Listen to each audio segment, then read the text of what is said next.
Hey guys, tonight we tumble face first into the grimy, honorable, and occasionally absurd world of feudal Japan.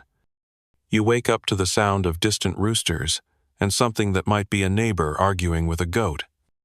You're wrapped in a linen blanket that smells like mildew and rice vinegar. Your neck is sore from sleeping on a wooden block. And your stomach's already grumbling because you haven't eaten since yesterday's bowl of overcooked millet. The room's dim, filtered through a rice paper screen that does absolutely nothing to block the early morning chill. And yes, the floor is freezing. Welcome to the 14th century. You probably won't survive this. So, before you get comfortable, take a moment to like the video and subscribe, but only if you genuinely enjoy what I do here. And hey, if you're listening from a castle or a rice paddier, your bed in Ohio drop, your location and local time in the comments. Now, dim the lights. Maybe turn on a fan for that soft background hum.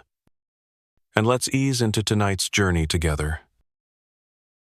Your eyes crack open, and your back immediately informs you that futon cushioning hasn't been invented yet. Or if it has, yours is long past expiration.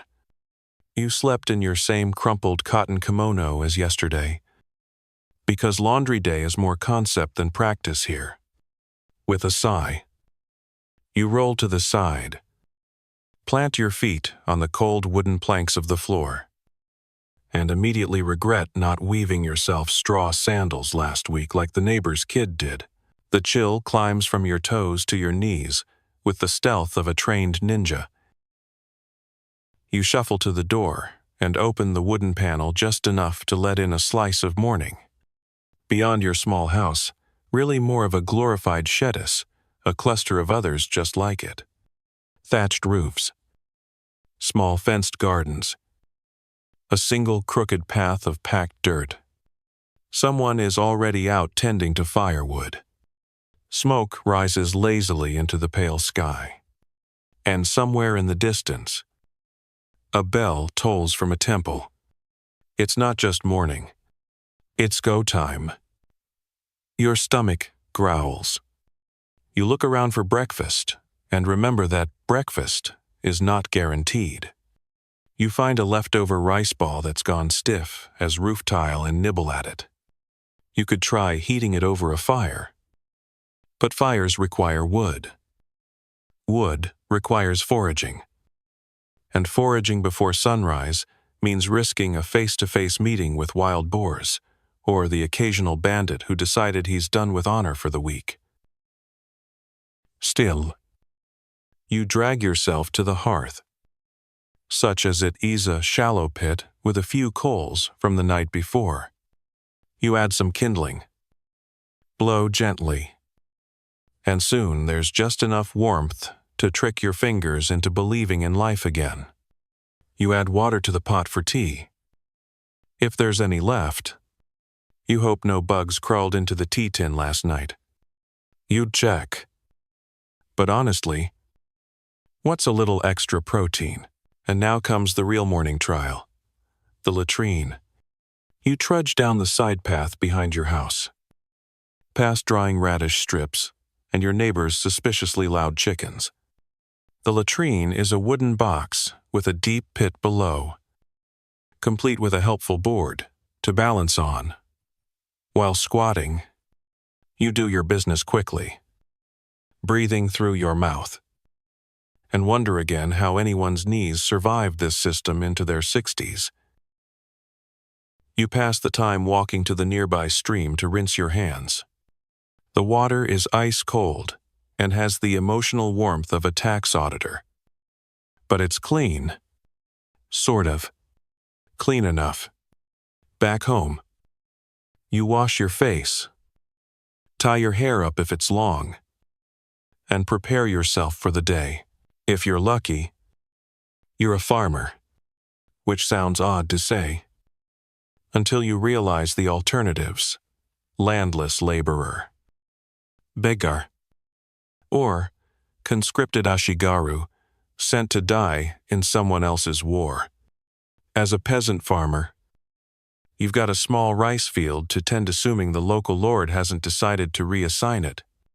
Your tools are simple: a hoe, a rake, a woven basket for hauling water.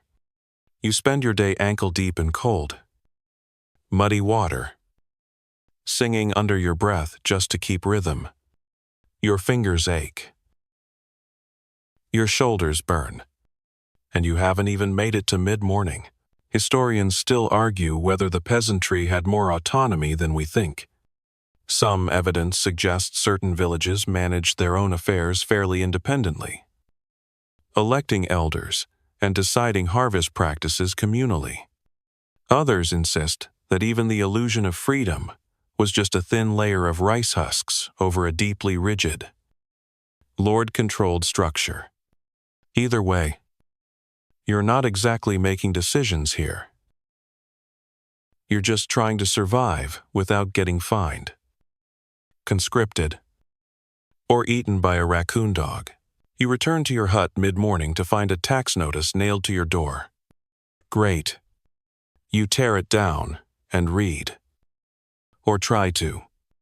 The characters are elegant but nearly illegible, written by some scribe who apparently used his sleeve as a brush. You eventually decode that you owe 3 bushels of rice by the next full moon. You stare at your tiny, sad paddy and sigh. Better grow faster. Rice. Someone in the village mentions that the local lord samurai will be making rounds tomorrow. You immediately panic and try to remember which neighbor borrowed your only decent pair of tabby socks. Not because samurai care about your socks, no. They care whether your respect shows in your bow, your gaze, your voice.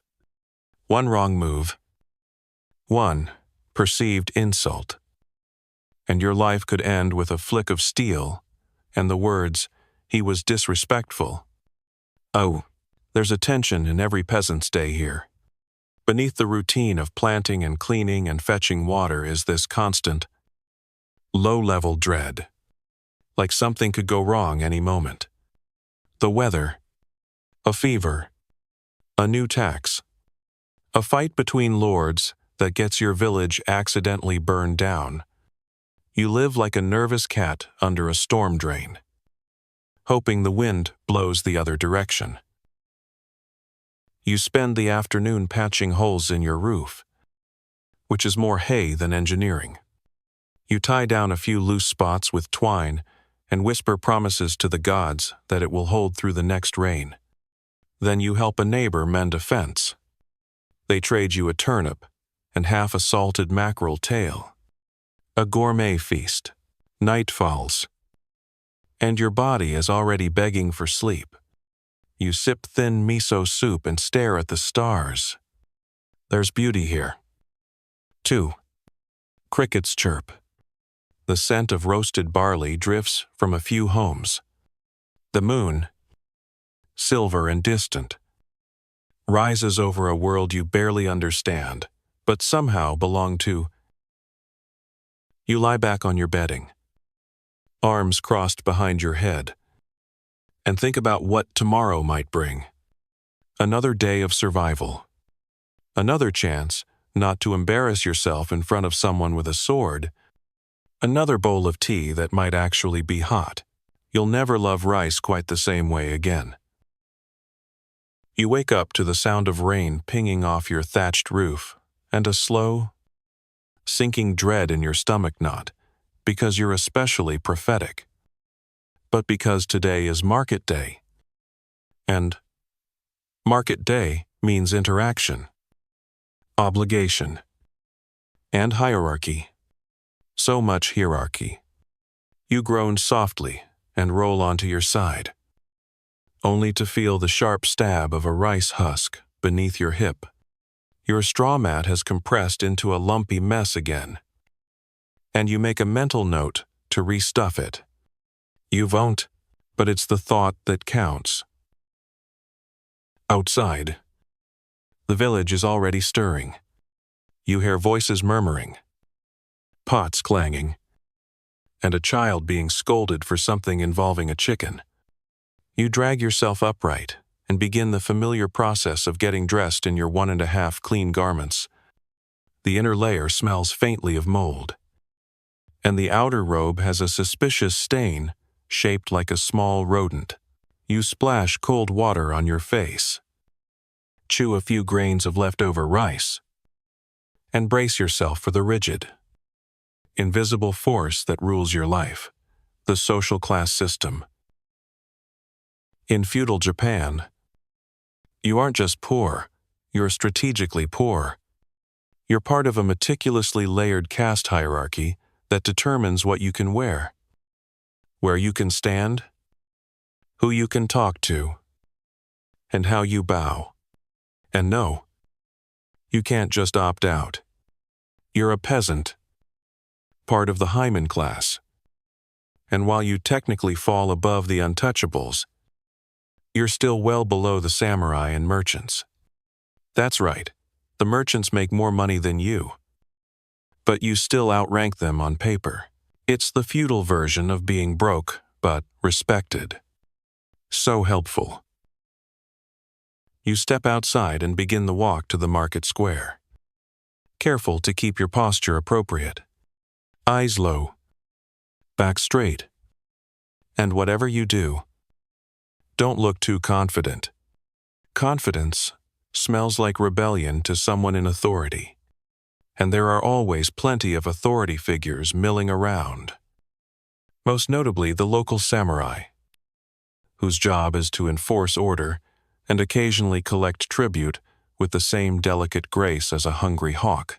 You pass a samurai standing under a canopy, his armor lacquered and glinting despite the rain.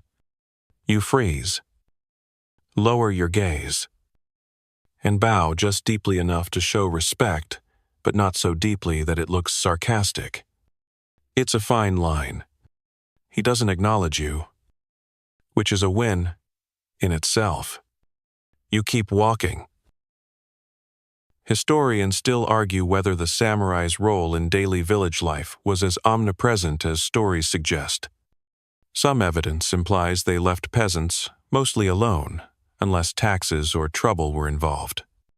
Others argue that many samurai routinely asserted dominance, strolling into villages like feudal celebrities, with an unfortunate tendency to cut people down for offenses as minor as standing too tall. Either way, you're not planning to test it. You arrive at the square. A muddy patch of ground ringed with makeshift stalls. People hawk vegetables, dried fish, pickled plums, and the occasional bolt of fabric that costs more than your annual harvest. You've brought 3 radishes, a small pouch of millet, and exactly 1 woven charm made from reeds and mild desperation. You hope to trade them for soap and maybe, if the gods are generous, a tiny dried squid. You greet the market overseer, a man who used to be a merchant. Now, semi-retired and perpetually suspicious of everyone under 40. You bow, present your goods, and smile, with all the confidence of someone who hasn't eaten meat in 6 weeks. He nods and lets you in. You find a spot beside a woman selling medicinal roots and set up your wares on a flat cloth. Rain drips from your sleeve, soaking one of your radishes. You pretend not to notice. The market is alive with quiet drama. A young boy gets yelled at for touching a samurai's sandal. A traveling monk tries to sell hand-copied sutras to someone who clearly can't read. A chicken escapes and triggers 15 seconds of absolute chaos before it's scooped up by a laughing elder. Through it all, you sit, watch, and try not to speak out of turn. Because here's the thing.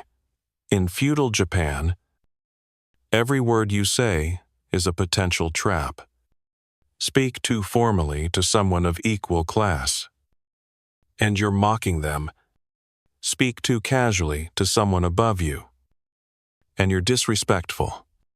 The language itself has built-in levels of hierarchy, and you still can't remember which verb form to use when talking to an elderly monk who also happens to be your landlord's cousin. So you just nod a lot and pray no one starts a conversation. You manage to trade your millet for a bar of soap that smells like old moss and success. You even get half a squid. You eat it immediately. It tastes like leather dipped in salt water and victory. Then, as you're packing up, you hear the sharp clack of sandals and see a samurai approaching the market overseer. You freeze.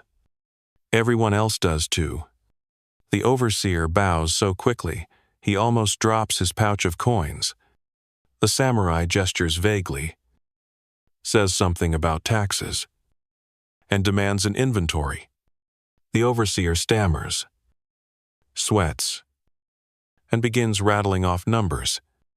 You sit completely still, praying you've done nothing that could be interpreted as theft, treason, or looking too well fed. Eventually, the samurai walks off. Everyone exhales. You stand, gather your things, and start the walk back home. But hierarchy doesn't end when the market closes. Back in the village, you're expected to help with communal chores unless your standing has slipped, in which case, you might find yourself mysteriously left off the roster. The elder's grandson gets to fetch water. You're assigned to muck the roadside drainage ditch. Again, you do it without complaint. That's the game here. Keep your head down. Contribute to the village harmony. And never, ever make yourself more noticeable than necessary. You're not just surviving in a system. You're surviving as the system.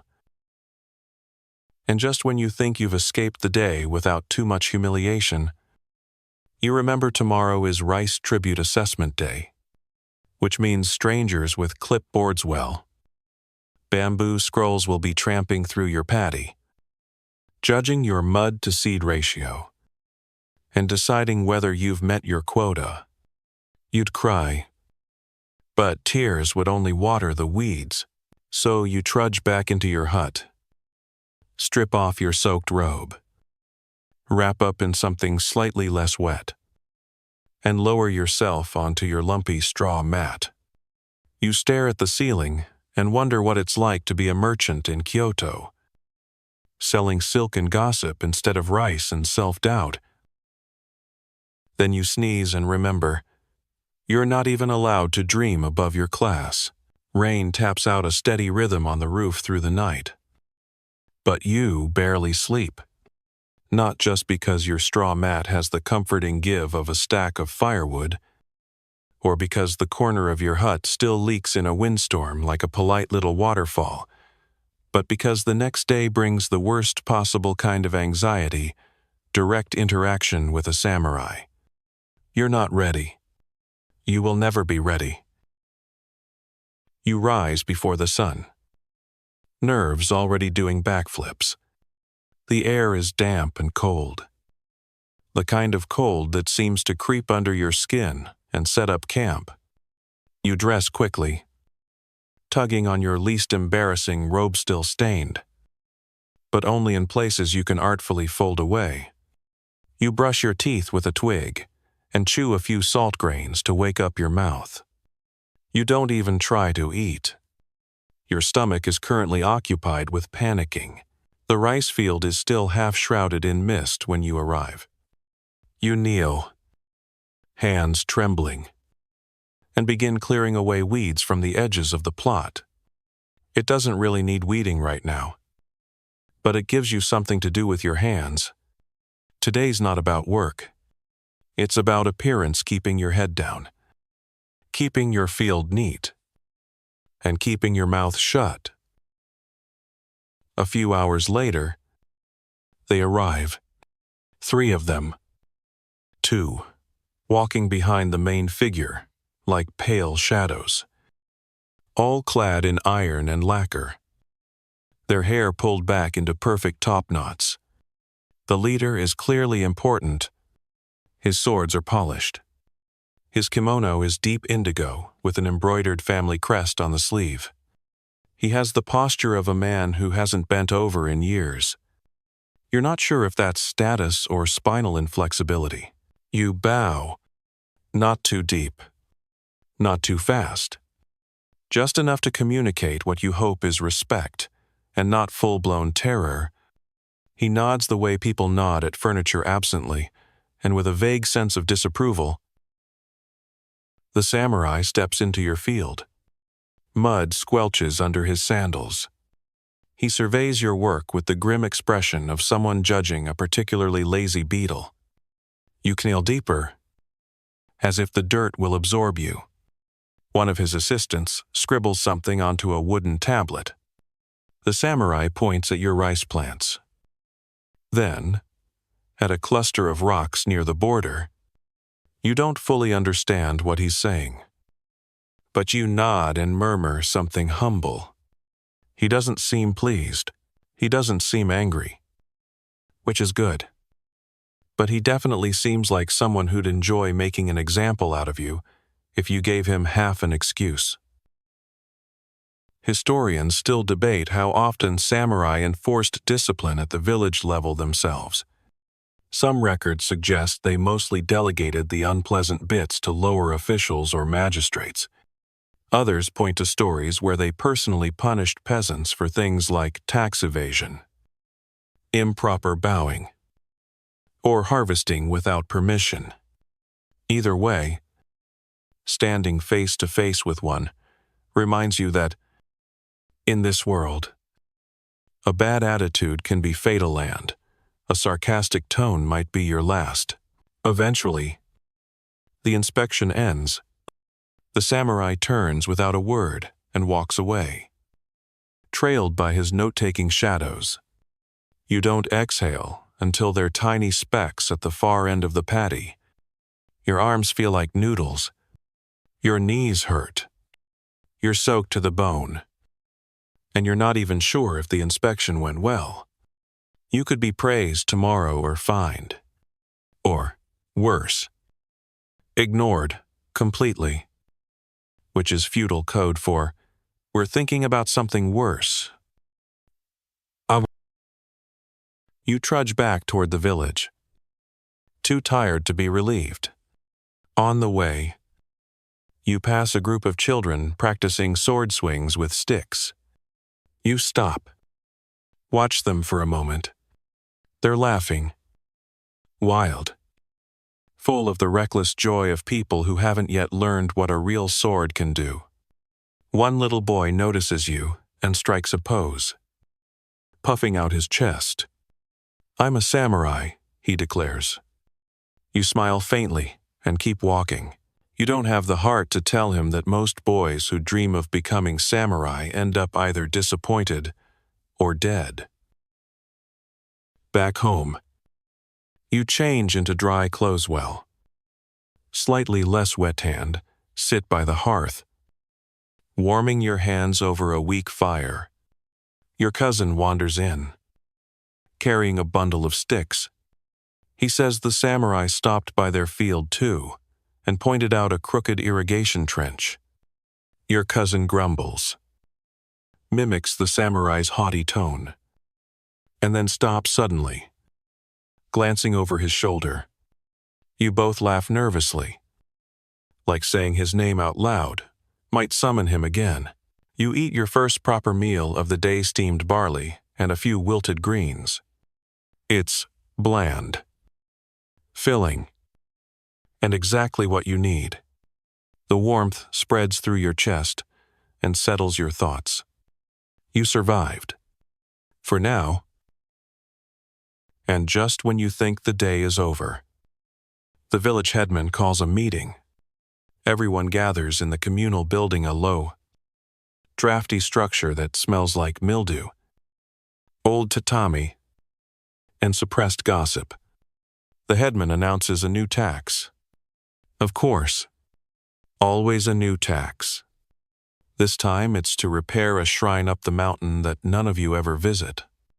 You nod obediently, knowing full well that shrine won't be touched for another 2 years, and the tax will stay forever. As the meeting ends, you catch a glimpse of the headman's sandals, new, clean, probably imported from a more prosperous region. Must be nice to sit slightly higher in the mud than the rest of you. Back in your hut, night falls like a heavy blanket. You stretch out on your straw mat, arms behind your head, eyes tracing the spider webs on the ceiling. You think about the samurai, about the silent judgment in his eyes, and about the precarious tightrope you walk every day between deference and danger. You imagine what it must be like to be a samurai, to wear silk instead of patched cotton, to carry 2 swords like it's your divine right, to stroll into a room and have everyone bow, just because your great-great-grandfather served someone important. Sounds appealing until you remember that honor culture has its own price. 1 insult, 1 failure, 1 missed bow. And they're the ones kneeling for seppuku. Still, you can't help but wonder, what if you'd been born into a different family? What if you'd trained with swords instead of rakes? Would life be better or just a different flavor of terrifying? The rain softens. The fire flickers. Sleep nudges at your consciousness. And you remind yourself, not for the first time, that survival in feudal Japan isn't about living boldly. It's about living quietly in the margins, in the shadows, just below the line of notice, long enough to see another sunrise, long enough to not be remembered at all. The rooster crows before dawn, as if he's proud of how little sleep you've had. You blink at the ceiling, trying to remember if that strange dream about the headman in a squirrel costume was real, or just the byproduct of eating cold fermented beans too close to bedtime. Your joints creak as you sit up. You rub your eyes, and immediately wish you hadn't. There's a splinter in your straw mat the size of a chopstick, and it's currently embedded in your forearm. You pluck it out with a wince and start your day. There's no time for self-pity. You have too much rice to grow, and far too little rice to eat. The irony doesn't escape you, but you're too hungry to appreciate it. You step outside, stretch under the pale early light, and breathe in the scents of mud, charcoal, smoke, and something slightly fishy that might be coming from your neighbor's laundry bucket. You squint at the horizon. Clouds, which means a chance of rain, which means your field might flood again if you don't clear the ditches. So much of your life here revolves around mud shoveling it, planting in it, walking through it, dreaming about it. Feudal Japan, it turns out, is a never-ending mud appreciation course. You grab your hoe and make your way down the narrow path toward your rice paddy. The mud sucks at your sandals, trying to claim them as tribute. You remember that time you tried going barefoot to be more connected with the land. You also remember the 2 leeches, 1 nail infection, and the small snake that objected violently to your intrusion. You wear sandals now. Always. You spend the next few hours bent at the waist, methodically weeding between rows of young rice shoots. The water is cool, but not refreshing. It's the kind of cool that seeps into your bones and stays there, especially when a breeze picks up and turns your lower half into a walking icicle. Your fingers turn red. Your back complains. You remind yourself, not for the first time, that this is normal. Your entire life here is a loop. Grow rice. Pay tax. Eat barley. Repeat. The rice isn't yours. Not really. You work the field. Sure. And your family has worked it for generations. But technically, the land belongs to your local lord. Most of what you grow goes straight into his granaries. You get to keep what's left, assuming the rats, bugs, storms, or corrupt tax officials don't beat you to it. Historians still argue whether Japanese peasants in this era were truly destitute or enjoyed a degree of independence through community autonomy. Some point to village self-governance and cooperative farming as signs of rural agency. Others emphasize famine records, tax hikes, and frequent peasant uprisings as evidence that life was less rice and harmony, more hunger and headaches. You lean toward the headache theory. Personally, you break briefly for lunch a small ball of cold barley and pickled greens wrapped in an old leaf. It's not satisfying, but it's full. You eat it sitting on a dry patch of earth while watching a heron pick its way across the shallows with more grace than you'll ever have. You briefly wonder if herons pay tax. Probably not. You kind of hate the heron. Then it's back to work. You repair a section of dike wall with packed mud and stones, swatting at mosquitoes that treat you like a walking buffet. You start singing under your breath. A work song your mother used to hum. Something rhythmic, steady, meant to keep your hands moving even when your spirit wants to curl up and nap forever. By late afternoon, your shoulders are cooked. Your hands look like gnarled roots. And your legs are so numb, you wonder if they're still attached. You rinse off at the nearby stream, which is exactly as icy as you feared. The water steals your breath and half your will to live. But you manage to scrub the worst of the mud off. You use a flat stone to scrape your arms clean, trying not to think about the fact that the same stone was probably used as a fish gutting surface last week. You return home in time to catch the tail end of a village dispute. Apparently, someone's cow wandered into someone else's garden. And now there's a very heated argument over responsibility. Karma. And whose fence is the most poorly constructed. You slip past them, bow politely, and pretend to be interested in your sandal straps. Interpersonal drama here is like miso soup, always present, sometimes spicy, and best left to simmer on its own. You spend the evening preparing dinner, such as it is: a little miso, some chopped turnips, and a bit of dried fish that you're 60% sure was a gift and not bait. You cook it over a small fire in your hearth, the smoke curling upward and clinging to your robe.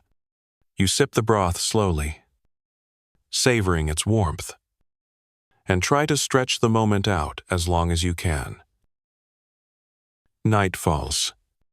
You open the shoji screen to let in some breeze. Then close it immediately, because the breeze also brings in bugs the size of thumbtacks. You shake out your bedding twice, just to be sure, and lie down with a long, exhausted sigh. Your muscles ache. Your skin itches. And your stomach is only half full. But you made it through another day without offending anyone in power, tripping in front of a samurai, or becoming dinner for a wild boar. So, technically, that's a win.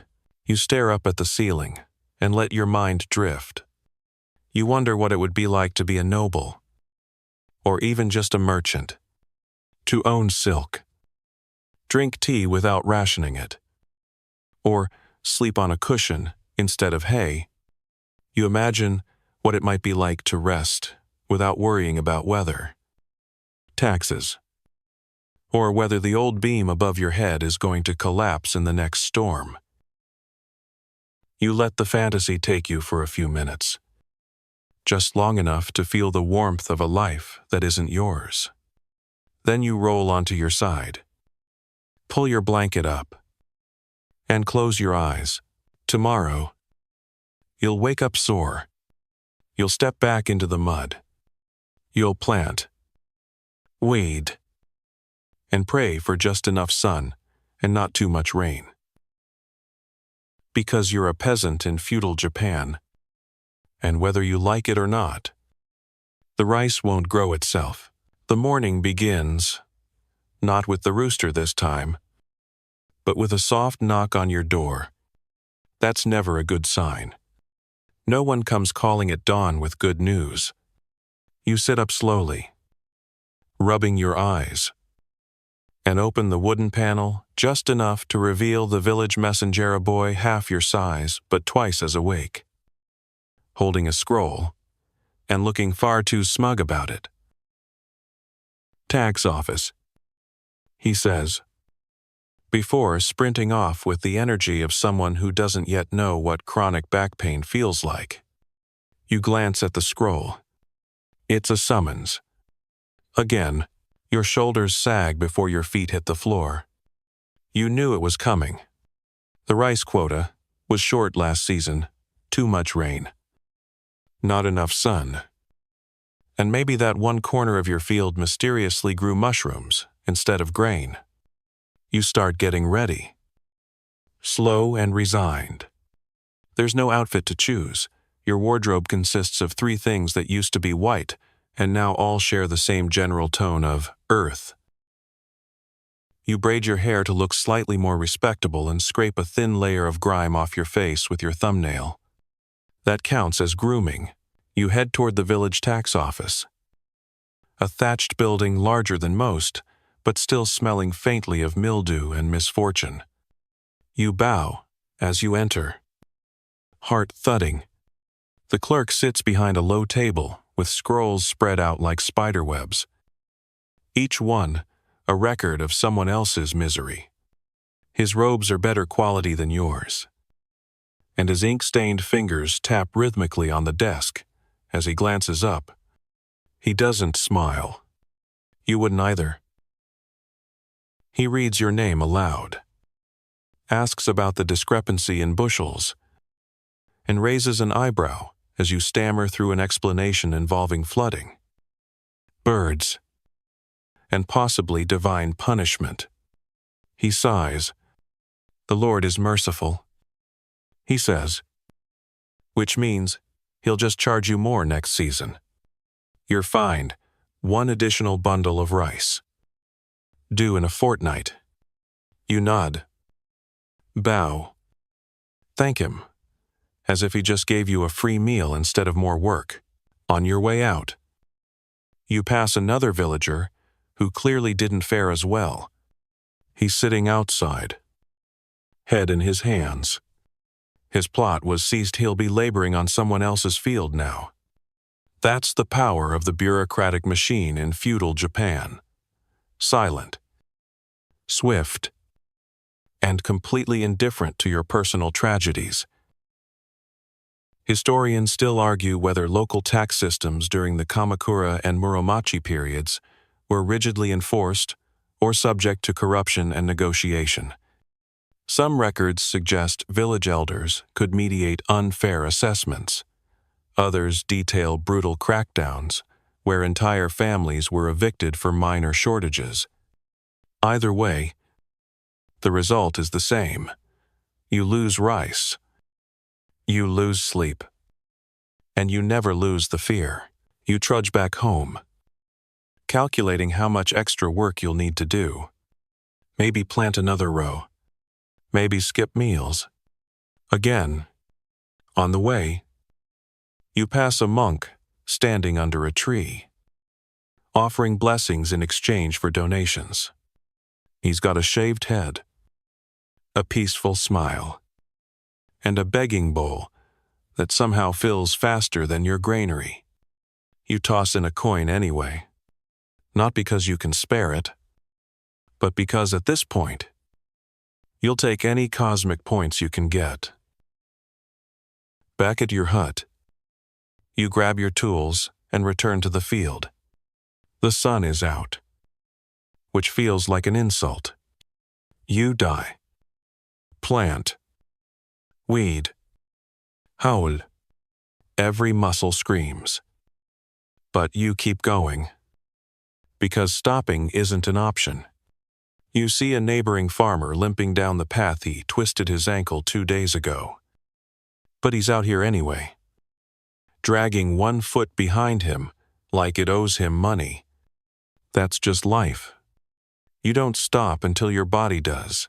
In the afternoon, a tax collector passes through, riding a horse that looks more pampered than you've ever been. He doesn't speak to you. You just glances down with mild distaste before moving on. You grip your hoe tighter. Just once. You'd like to reverse roles. Just once. You'd like to ride past and not make eye contact with him. By evening, your arms are jelly. You soak your feet in a bucket of cold water and massage your calves with a stone. You patch a hole in your robe, using thread made from unraveling another hole somewhere else. You eat miso soup so thin you can see the bottom of the bowl through it. But it's warm. And that's enough for now. Someone knocks again. This time it's your cousin, offering you half a sweet potato he traded for a basket repair. You sit together, sharing food and silence, watching the fire. Outside, crickets chirp. The moon rises, silvery and solemn. For a brief moment, the world feels almost manageable. You ask him if he thinks the tax burden will ever ease. He laughs without humor. Only if someone important dies, he says, then adds, or if we all do. You both laugh, because it's either that or cry. And laughter at least keeps your neighbors from worrying. Later, as you settle onto your mat, if you think about how everything in this system is built to make you feel small, the land you work isn't yours. The food you grow is owed to someone else. Even the sky above feels like it belongs more to the birds than to you. You close your eyes and try to remember the last time you felt truly rested. You can't, but you're too tired to care. You dream of rice paddies that weed themselves and scrolls that catch fire the moment taxes are written on them. It's not realistic, but it's nice. Tomorrow, you'll be back in the mud, whispering to your seedlings, counting the days until tribute, and wondering if maybe you should have just run off to be a monk after all. At least they get to sit. This time, you're determined to reclaim a little dignity, or at least, not lose more of it than usual. You wake up before the sun, brush the straw off your cheek, and tell yourself, today, I will achieve serenity. You say this out loud, which would be weird if anyone were listening. Thankfully, no one is, unless you count the spider in the corner, who seems thoroughly unimpressed. You're not heading to the fields today. No hoe, no buckets, no muddy socks. Instead, you've made the very bold and mildly foolish decision to try meditating with the local monk. You've heard the temple up on the hill is quiet, peaceful, and occasionally gives out rice balls if you sit still long enough without coughing. Also, your back needs a break from squatting in the mud. The air is cool and dewy as you climb the hill path, the gravel crunching under your feet. The village disappears behind you. replaced by bamboo groves and tall pines that sway like they're having conversations above your head. Birds chirp. A breeze whistles gently. And you begin to think this might actually be a good idea. You feel spiritual already, or at least cleaner than usual. The temple comes into Viewa modest structure of dark wood, flanked by a few stone lanterns and one extremely judgmental-looking cat. You bow at the gate, because you don't want to get smited before breakfast, and step inside.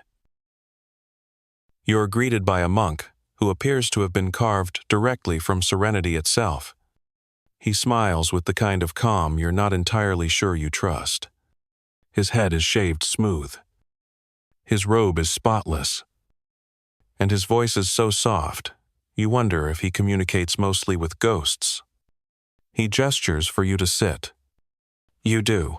The first few minutes of meditation go well. You fold your legs, close your eyes, and breathe. Inhale. Exhale. Peace. Enlightenment. Inner stillness. Then, your foot falls asleep. Completely. You try to ignore it. You fail. Then your back starts to ache. Then your nose itches. You peek open one eye. The monk hasn't moved. Not a twitch. He might be a statue. Or dead. You try to refocus. Breathe. Let go. Be the wind. The wind doesn't have itches. The wind doesn't cramp. The wind doesn't want miso soup. Why is your stomach growling? Why are your thoughts so loud? You remember that embarrassing thing you said 6 years ago. You remember you haven't cleaned your cooking pot. You remember you forgot to feed the neighbor's chicken while they were gone, and it mysteriously vanished. You open your eyes again. It's been 5 minutes. Zen meditation, or zazen, is a central practice in many Japanese Buddhist traditions. The idea is to sit with focused awareness, usually on the breath, and let thoughts drift by without attachment. Sounds simple, but when your daily routine involves physical exhaustion and constant anxiety, sitting still with your thoughts is like trying to wrestle a mosquito in the dark. Historians still argue whether peasant classes widely practiced meditation or whether it was reserved for monks and aristocrats. While temples were often community centers, the deeper elements of Zen were likely less accessible to the average rice farmer. Still, some peasants did interact with temples regularly, especially during festivals, funerals, or those moments like yours. Now, when they sought a break from the mud, you shift your legs and something pops. Loudly, the monk's eyes flick open and land on you. You immediately bow so hard your forehead taps the wooden floor. Sorry, you whisper. He gives you a look somewhere between amusement and pity, then closes his eyes again. After what feels like an eternity, but is probably 15 minutes, the monk strikes a small bell. Meditation over. You try to stand and discover your legs no longer function. You hobble to your feet like a creaky old door and bow again. Grateful to still be alive and not spiritually cursed, the monk offers you teethin, warm, earthy. It tastes like boiled grass with a hint of discipline. You sip it anyway. He tells you, gently, that the first time is always difficult. You nod like someone who's just survived an emotional avalanche. He says you're welcome to return. You're not sure if that's an invitation or a challenge. You descend the hill slowly, your legs regaining feeling just in time to avoid tripping over a tree root and tumbling headfirst into enlightenment. Back in the village, people ask where you've been.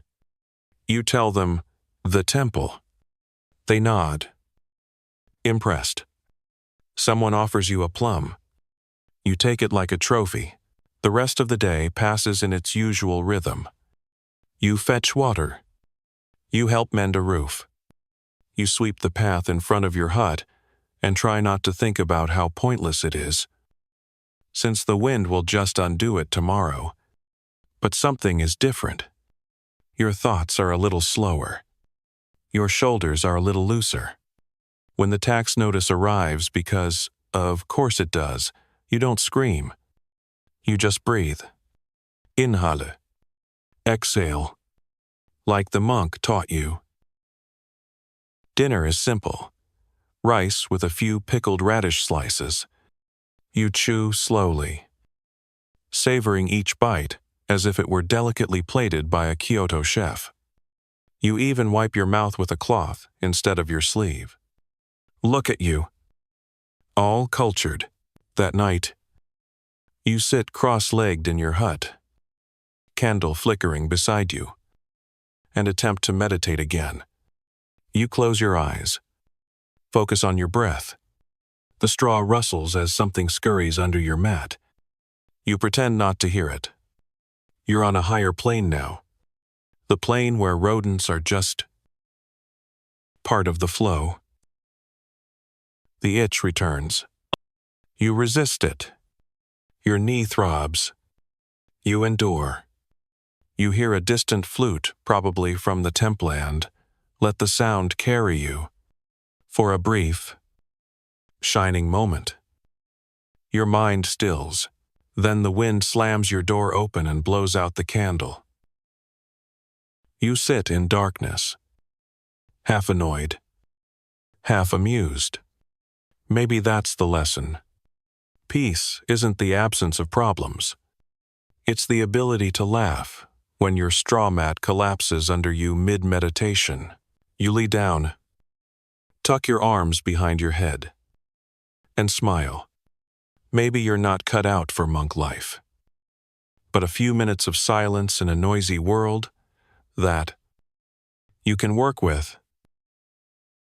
By now, you've adjusted to some of the indignities of feudal life, the mud, the hunger, the spontaneous tax increases. But there's one morning ritual that never stops being horrifying. The outhouse. You wake up before sunrise with an urgent pressure in your gut. You try to ignore it. You shift. You breathe. You roll over. But your insides are clear they will not be negotiated with. So you shuffle out of your hut, wrapping your robe tightly, and brace yourself for the most humbling part of the day.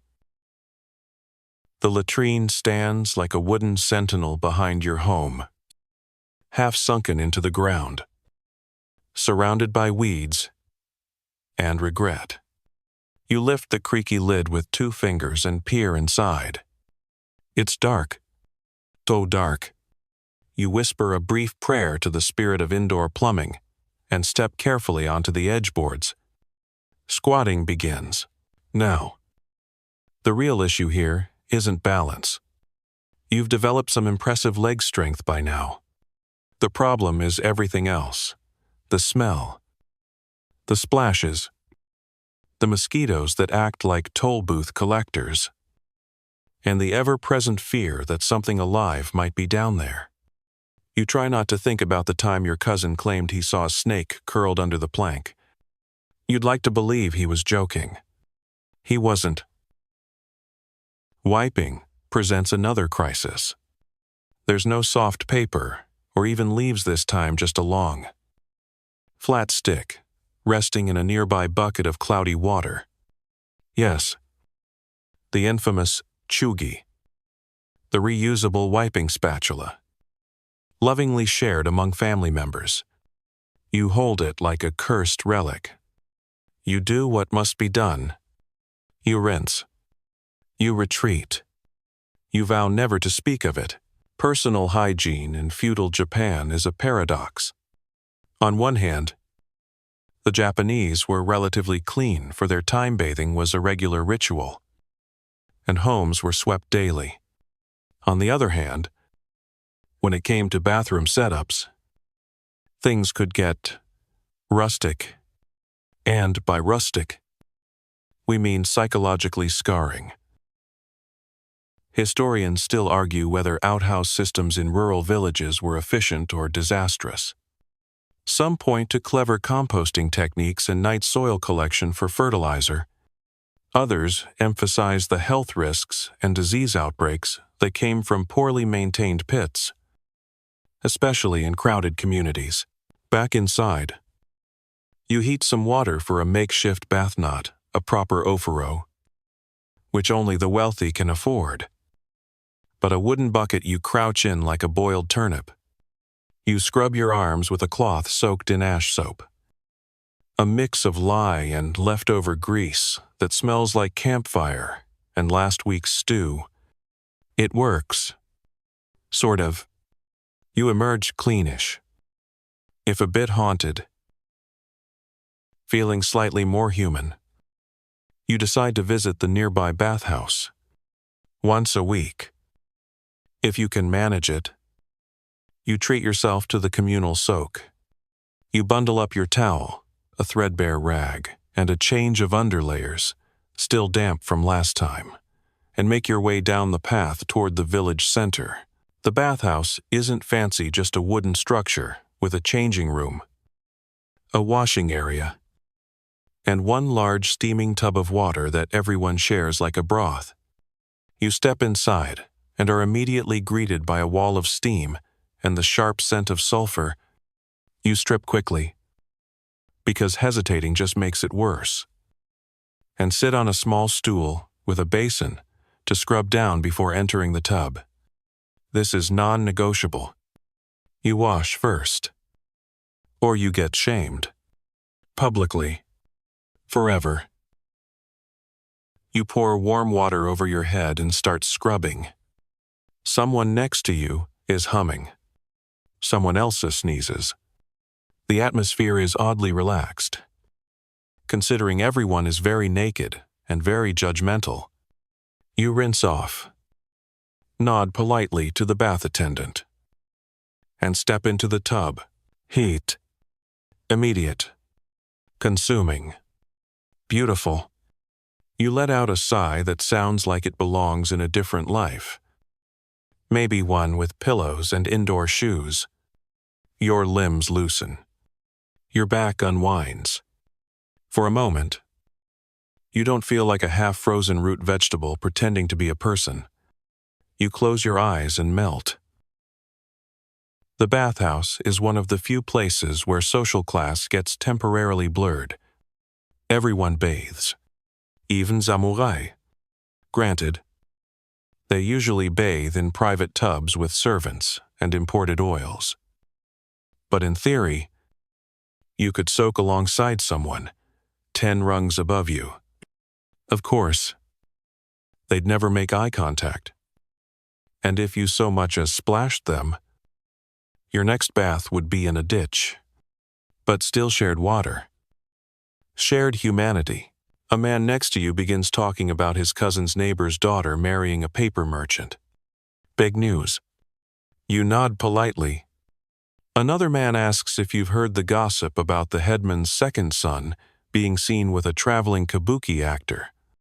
You pretend you haven't, though you absolutely have. Everyone has. You stay in the water until your fingers wrinkle like old tofu skins. You dry off with your barely absorbent rag, redress, and step back out into the cool morning air, feeling like you've been gently reborn. Back home, you pour yourself a cup of tea and sit on your doorstep, savoring the steam against your cleanish face. You stretch your legs. You sigh. Then your neighbor's toddler runs past screaming, chased by a goat. The goat knocks over your water bucket. You watch, expressionless. You rebuild the moment. You make more tea. You sweep the step. You ignore the goat, who stares at you like it won something. In the afternoon, you return to the latrine to empty the night soil, bucket your own personal offering to the rice gods. You carry it with both hands, trying not to breathe or slosh, and dump it into the compost pit behind the field. The smell is breathtaking, not in the good way. You stagger back, eyes watering, and wonder if monks ever have to do this. Probably not. But here's the strange part. Despite the filth, the steam, the bugs, the communal sticks, you're surviving. Slowly. Yes. Uncomfortably. Absolutely. But something about the rhythm of it all is starting to settle in your bones. Your body adjusts. Your pride adapts. You discover there's dignity in keeping yourself clean, even when the world around you is anything but. That night, you wash your feet before bed, even though no one will see them. You fold your robe neatly. You light a tiny piece of incense, not because you're fancy, but because sometimes it's nice to pretend. And when you lay back on your mat, stomach full of plain rice, and your skin still warm from the bathhouse, you think, well, could be worse. Then the outhouse creaks. And you remember, with deep and immediate dread, that tomorrow is your turn to scrub the shared spatula. The next morning begins with a familiar sensation: hunger. Not the dramatic, swooning kind from plays and poetry, but the quiet, persistent gnaw of a stomach that's been underwhelmed for days. You roll over, listen to your joints crack like dry bamboo, and begin your usual mental inventory of food: half a scoop of rice, 2 pickled plums, and a strip of seaweed that might actually be an old ribbon. Not ideal, but you've had worse. You rise, stretch, and head for the storeroom, a cramped wooden lean-to attached to the side of your hut. Inside, your family's rice sack sits tied and guarded like the Ark of the Covenant, only far more likely to result in immediate tears if disturbed. You open it cautiously. The contents are low, dangerously low, and the harvest isn't for weeks. Rice is everything. It's food, currency, tribute, and status, all rolled into one precious, pearly grain.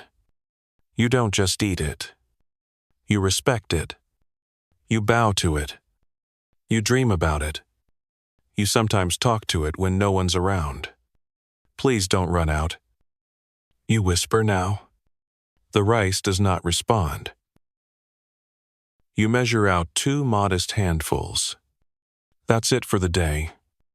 You wash it gently in cold water, watching the grains swirl like tiny white boats. You cook it slowly over a clay hearth, adding a bit of pickled radish to fool your tongue into thinking you're feasting.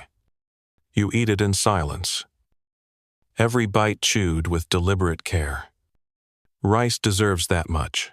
Feudal Japan's economy ran largely on rice, not just as food, but as the primary form of taxation and land assessment. A lord's wealth was measured in koku, the amount of rice needed to feed one person for a year, roughly 150 kilograms. You, however, operate on the much less glamorous unit of half a handful, which feeds exactly 1 peasant for half a morning. Historians still argue whether peasants had steady access to their own rice or were forced to subsist mostly on millet, barley, and root vegetables. The official records suggest that rice was reserved for taxes and ceremonies, but archaeological finds hint that peasants may have consumed small amounts when possible, though certainly not in the portions they grew and harvested. You glance toward the fields, your back already aching at the thought. Last season's harvest wasn't great, thanks to 2 weeks of rain, one hungry deer, and a neighbor who accidentally flooded your border row. You smiled and forgave him. Of course. You also accidentally dumped weeds in his firewood. Balance. Mid-morning. The rice inspector returns. Not the same one as before, this one's younger. Smells strongly of cedar oil.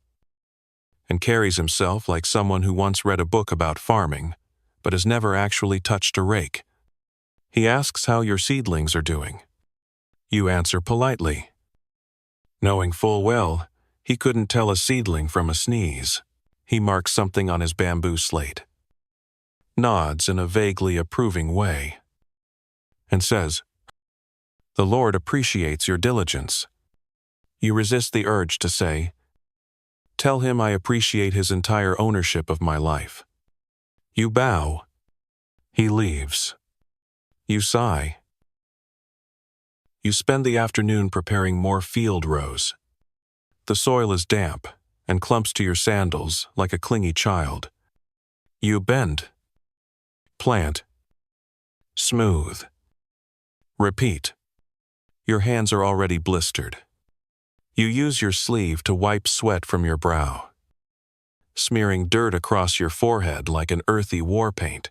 As you work, a familiar debate loops in your head. Should you eat that last half scoop of rice tonight or save it for tomorrow? If you eat it tonight, you'll sleep well. But tomorrow, you might be hungrier. If you save it, you'll toss and turn tonight, fantasizing about grilled eel. Not that you've ever had grilled eel.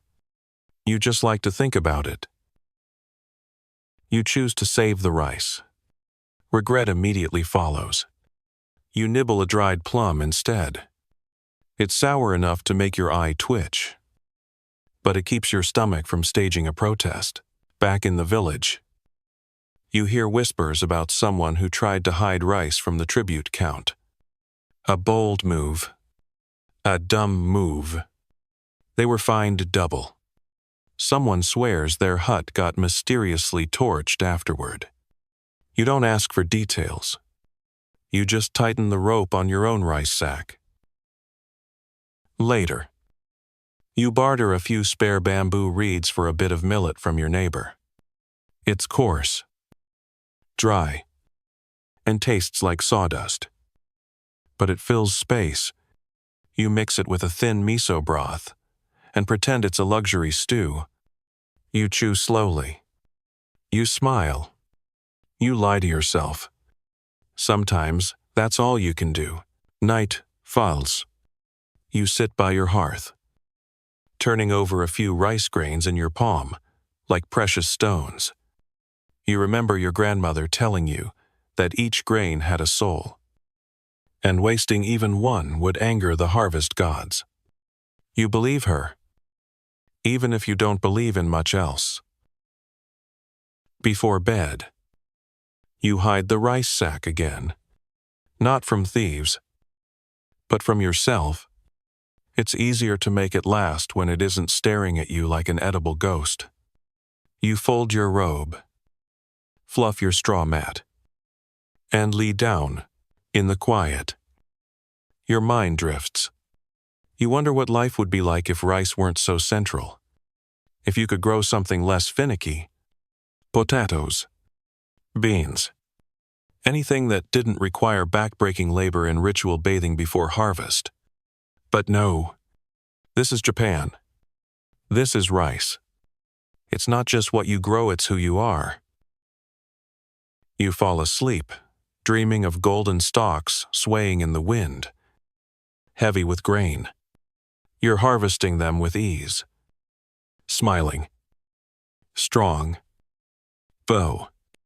Then you wake up to your stomach growling, and remember the part where most of the rice goes to someone else.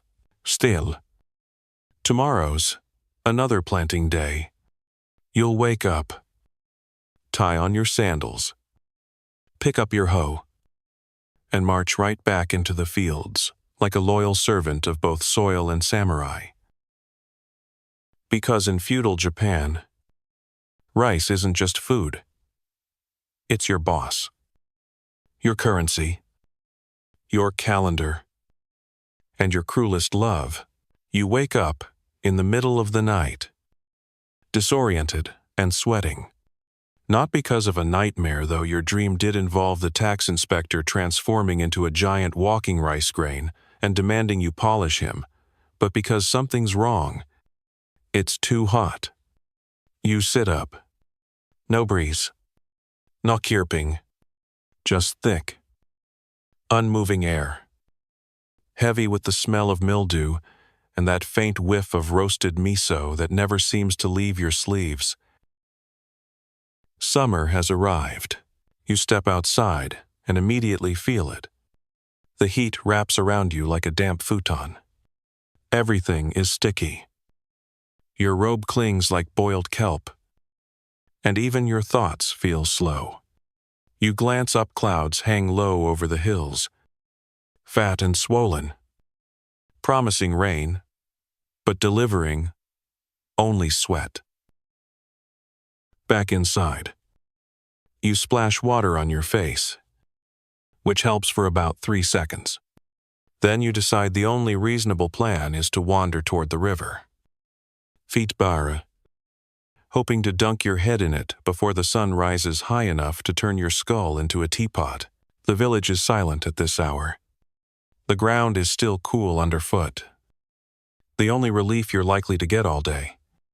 You pass a cluster of sleeping chickens, one of whom eyes you with suspicion. You nod politely. You're not above bargaining with poultry for shade. You reach the riverbank and wade in without hesitation. The water is glorious cold, flowing, the exact opposite of the sluggish air. You dunk your head, surface gasping, and laugh. Not loudly. That would wake the fish, but just enough to remind yourself you're still alive and slightly more clever than the heat. Bathing in rivers was common in rural Japan, especially during the warmer months, when bathhouses became stuffy and overcrowded. While social norms usually kept bathing separated by gender or time of day, many villagers used rivers early in the morning, when spirits were believed to be elsewhere and modesty could be negotiated with a careful glance. Historians still argue whether peasants saw these moments as luxury or necessity. Some claim early morning baths were purely practical. Others suggest they were cherished acts of self-care. The only time a farmer could experience solitude, cool water, and a hint of spiritual cleansing before the day's grind began. You stay in the river as long as you dare. Eventually, the sky begins to brighten with that damp golden hue. That means one thing: it's going to be unbearable by noon. Back home, you towel off with your robe sleeve and prepare for the day's special punishment: summer field work. The rice needs constant watering now. The weeds are thriving. And worst of all, the bugs have declared war. You apply a thin coating of ash and crushed leaves to your skin, a makeshift insect repellent passed down through generations. It doesn't work, but it does give the mosquitoes something to laugh at before they dig in. You head to the field with your tools and your best attempt at optimism. Within minutes, you're soaked. Not just damp dripping. The sun has barely risen.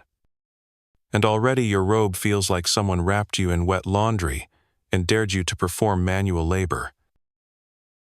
You bend over the rows, pulling weeds, adjusting irrigation ditches, praying to the rain gods.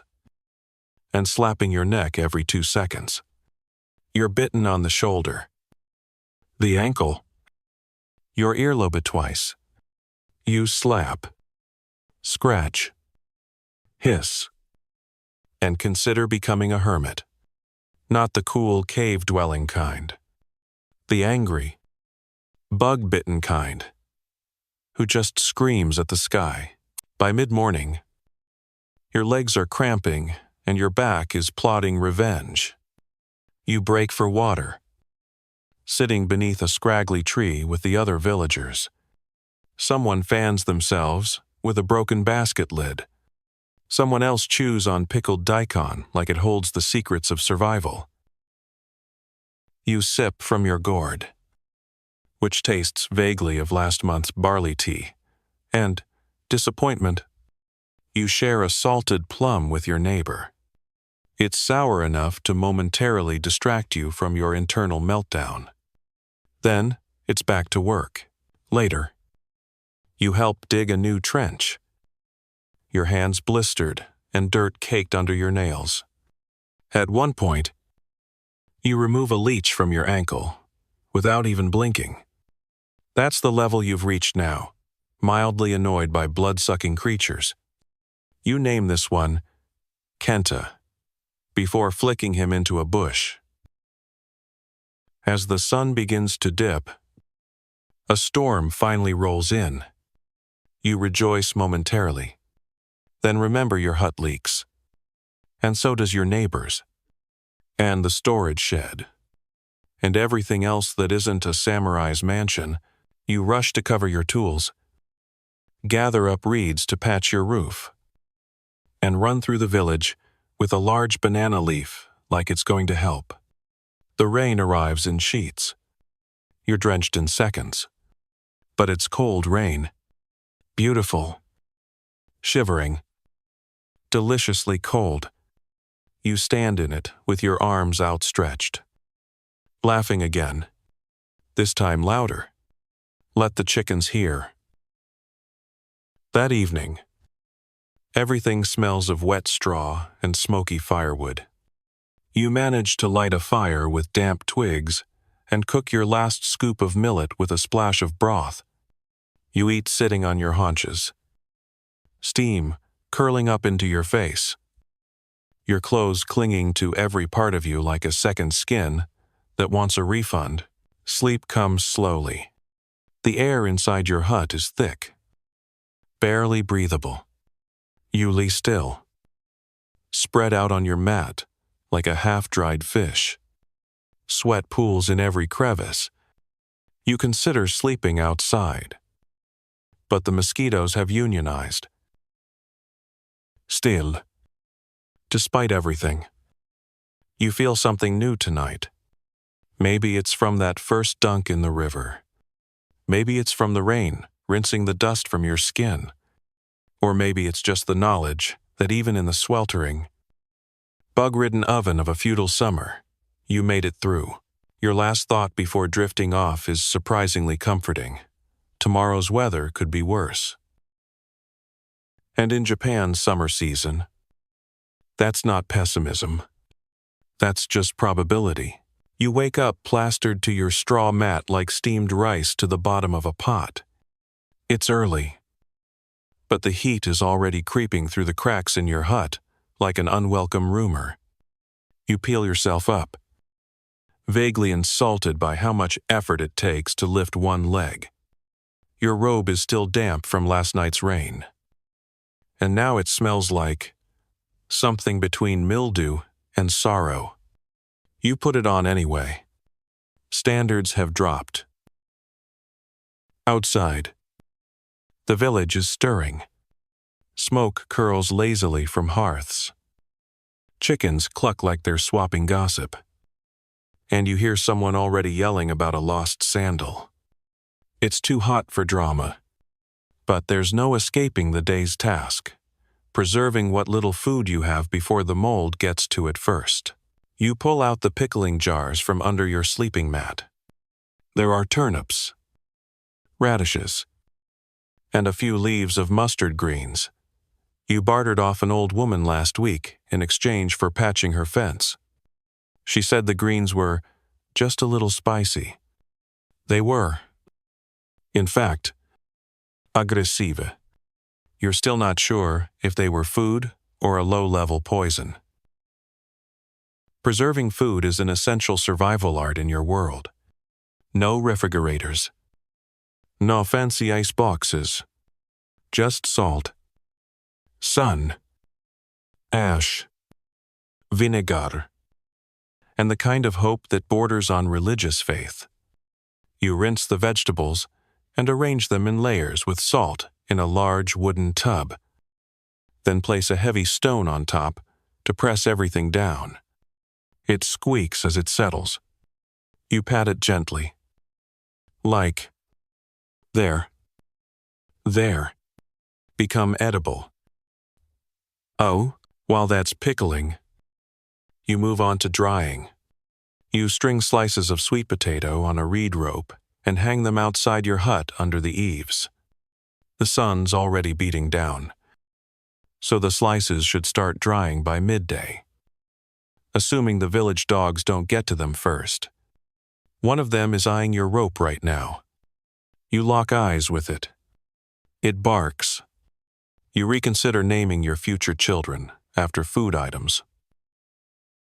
Fish, when you can get it, is preserved with salt or miso. You don't have any today, just the faint memory of a sardine you once found at the edge of the river and offered to the local shrine in hopes of better fishing luck. The gods did not reply. Rude, you finish prepping and sit in the shade for a break, wiping your face with your sleeve, which is already as effective as trying to dry off with a damp sea sponge. Your neighbor passes by carrying a basket of umasaur plums used to make umeboshi. Those lip-puckering red pickles you only eat when you need a personality reset. She's already halfway through fermentation season, which means her hut smells like a cross between vinegar and crushed dreams. But she offers you one, and you accept. It burns your tongue. In a good way, food preservation is not just a career, it's the line between surviving the winter and starving through it. When autumn comes, fields turn golden, and the harvest arrives. You'll preserve everything you can, radishes buried in the ground, pumpkins strung from rafters, grains hidden in sealed jars. But right now, in the peak of summer, your main enemy is rot. It moves faster than rumors in this village. Historians still argue whether peasants had well-established preservation methods or relied heavily on fresh foraging year-round. Some suggest rural families mastered advanced techniques for drying, salting, and fermenting. Others argue that spoilage and poor storage led to frequent food shortages between harvests. Based on how many times you've had to throw out a perfectly good daikon that turned into goo, you'd argue it's somewhere in between. Later, you wander to the communal smokehouse. It's little more than a covered shed where villagers hang fish, tofu, and meat and rare. Sacred occasions over, slow-burning fires. It smells heavenly. Also, it makes your eyes water. The smoke seeps into everything. Your clothes, your hair, your soul. But it keeps flies away and turns bland ingredients into chewy, flavorful treasures. If you're lucky, someone might trade you a piece of smoked tofu for a favor, or a secret.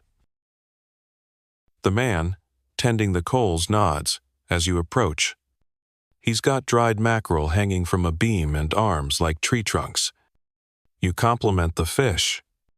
He grunts. You ask if he'll trade a few slices for pickled greens. He stares at you for a moment, then nods again. Deal. You make the exchange. The mackerel is dry, salty, and absolutely magical. You tear off a bite and let the flavor linger. You haven't felt this victorious since you managed to patch your thatched roof using only reeds, prayer, and one stolen chicken feather. On your way back, you stop by the stream to gather water. You catch sight of your reflections unburnt, sweaty, and speckled with what you hope is radish brine. You splash water on your face until the reflection looks marginally less haunted. At home, you set aside a small jar of preserved radish for the temple. Offerings are expected this time of year. Not required. Of course, just heavily implied. You don't want to end up like that one family whose pickled plums exploded during a lightning storm. Coincidence? Maybe. But in feudal Japan, it's best not to offend deities with poor fermentation etiquette. Dinner is humble, but satisfying. Rice mixed with a few dried sweet potato slices and a single precious strip of that smoked mackerel. You chew slowly. Let each bite carry you a little closer to contentment. The pickled greens are still far too spicy, but they make your eyes water in a cathartic way. As night falls, the air cools slightly. You sit outside your hut, watching fireflies blink lazily across the fields. The scent of vinegar and wood smoke lingers in the breeze. A neighbor walks past, offering you a jar of pickled burdock root in exchange for tomorrow's help with threshing. You agree. Your calendar now consists entirely of food and labor trades. You head to bed with the comforting thought that, despite the odds, you're learning how to stretch the earth's stingiest offerings into survival. You're not just eating. You're preserving, fermenting, drying, salting, strategizing, which, in feudal terms, basically makes you a culinary war general. And, sure, your robe smells like smoked fish and regret. But your rice jar isn't empty yet.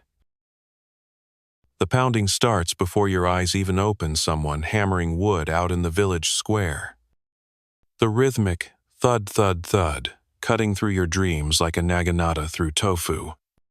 You groan, roll over, and immediately regret it, as your back reminds you it still hasn't forgiven yesterday's fieldwork. You sit up slowly, like a scroll being unfurled, and peer outside. A group of villagers is erecting a makeshift stage from bamboo poles and rough-hewn planks. That can mean only one thing. The traveling performers are coming. Your entire body perks up. A break from routine, color, music, possibly a mildly offensive puppet show about the local tax official. Yes. Please. You scarf down a breakfast of leftover rice gruel and a slice of dried radish that tastes like regret and determination. Then head outside to investigate. Others are already gathering, watching the stage take shape. Children whisper excitedly, elders frown in advance, just to get a head start on disapproval. In feudal Japan, traveling performers, especially sarugaku actors, puppeteers, and acrobats brought rare entertainment to rural villages. They'd perform skits, juggle, mime, reenact tales of brave warriors or bumbling farmers, and sometimes even parody the very lords they hoped wouldn't hear about it. It was the closest thing to a vacation most peasants ever got, unless you count childbirth or smallpox as time off. The performers arrive just before noon.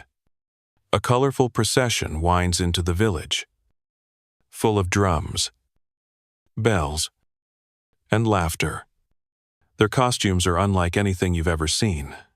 Layers of patchwork silk, painted masks, giant fans, and one guy wearing a full deer costume, for reasons that remain unclear but feel vaguely spiritual. They strut into the square like they own it. And for today, they do. You spend the afternoon helping hang lanterns and spreading straw mats for the audience to sit on. The performers thank you with dramatic bows and exaggerated flourishes. Clearly trained in the fine art of making peasants feel like honored guests. One of them juggles rice bowls for a small crowd. Another twirls, while balancing a wooden bucket on their head. You clap along, genuinely delighted. As the sun sets, the show begins. Villagers crowd the square, sitting cross-legged, whispering and fanning themselves with whatever's handy.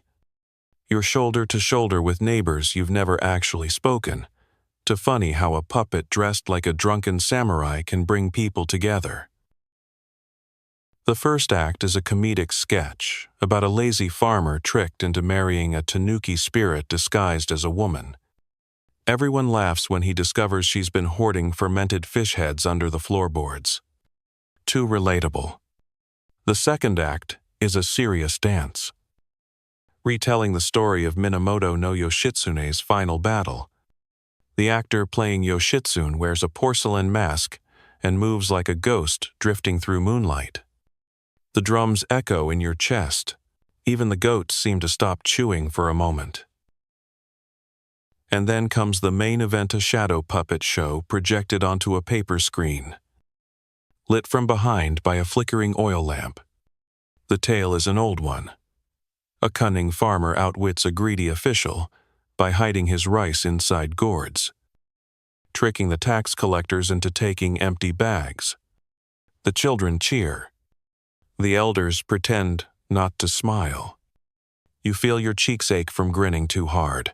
Historians still argue whether these performances were fully sanctioned or subtly rebellious. Some records suggest that wandering entertainers were tolerated so long as they avoided political themes. Others hint that satire was a common and dangerous form of protest art, as camouflage for commentary. You suspect tonight's shadow puppets were walking that line with some very nimble feet. After the final act, the troupe passes around a hat. You toss in a small coin and a pickled plum. They bow in theatrical gratitude, and one of them hands you a paper charm, in return painted with a lucky symbol meant to ward off misfortune.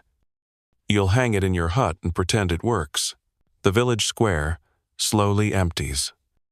You help tidy up, folding mats and dousing lanterns. The performers retreat to their camp just beyond the tree line, their laughter still drifting on the breeze. You catch sight of the deer costume guy removing his antlers and sighing like a man who's worn fur in July. Walking back to your hut, the air feels lighter. For once, your thoughts aren't about rice taxes or mildew. You hum a tune from the show, something about a lovesick fisherman who marries a jellyfish, and find yourself smiling. At home, you pin the paper charm above your door and boil a small pot of barley tea. You sip it slowly. Feet sore, but spirit oddly energized. You glance around your tiny hut. Its walls as thin as your patience during mosquito season. And for once, it feels cozy. Not grand, not comfortable, but lived in. And tonight, that's enough.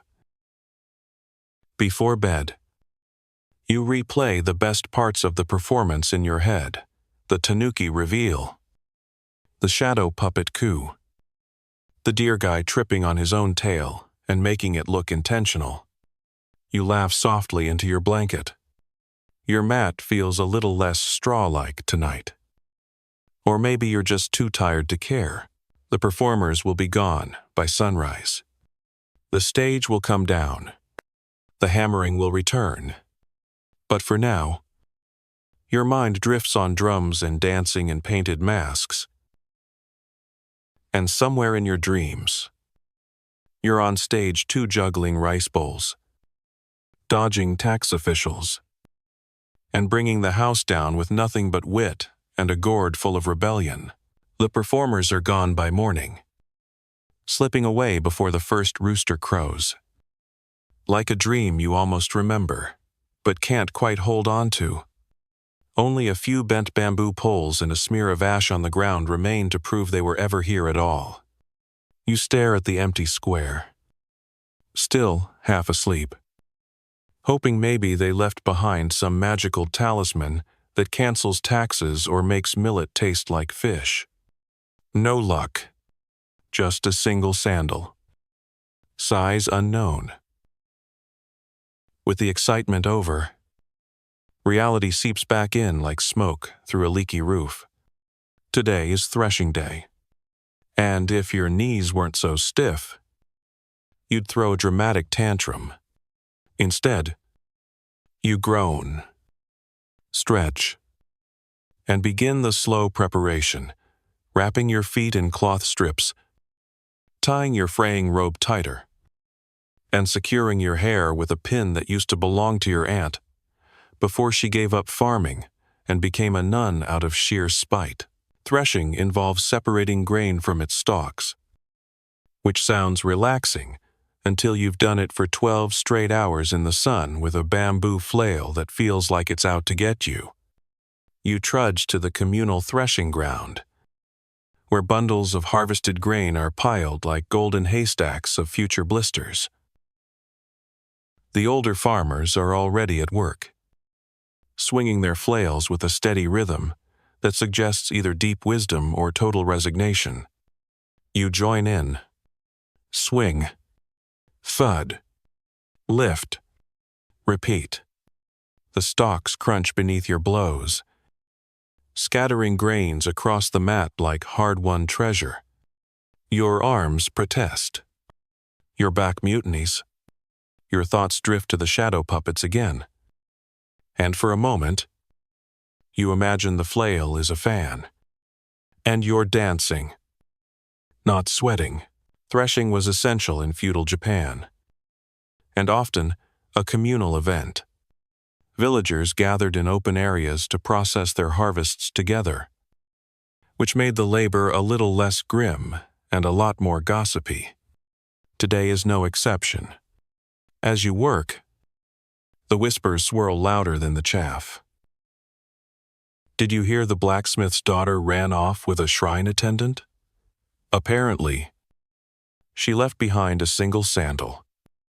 Just like in a story. Someone jokes that it might be that sandal in the square.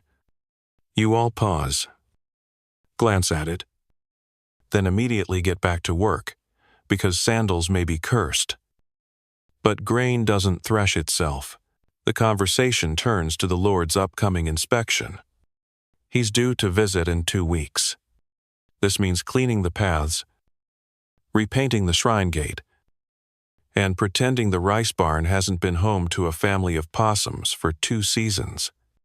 You mentally add fake respectability to your already packed to-do list. Historians still argue whether these inspections were ceremonial formalities or genuine checks on village productivity. Some records show lords making careful assessments, punishing mismanagement, or rewarding clever innovations. Others suggest the visits were more about appearances brief, grand, and largely disconnected from the gritty realities of peasant life. Either way, you're expected to smile, bow, and not look like you're one stiff breeze away from total collapse. By midday, your hands are raw. You stop to rinse them in a nearby stream, rubbing them gently and watching the water darken with dust and effort.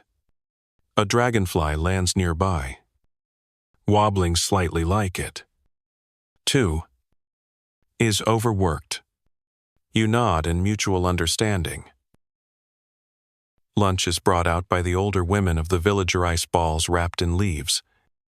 Some miso soup, and slices of pickled daikon that have somehow gotten crunchier since yesterday. You sit in the shade, gratefully biting into the rice, letting the salty plum at its center wake up your senses.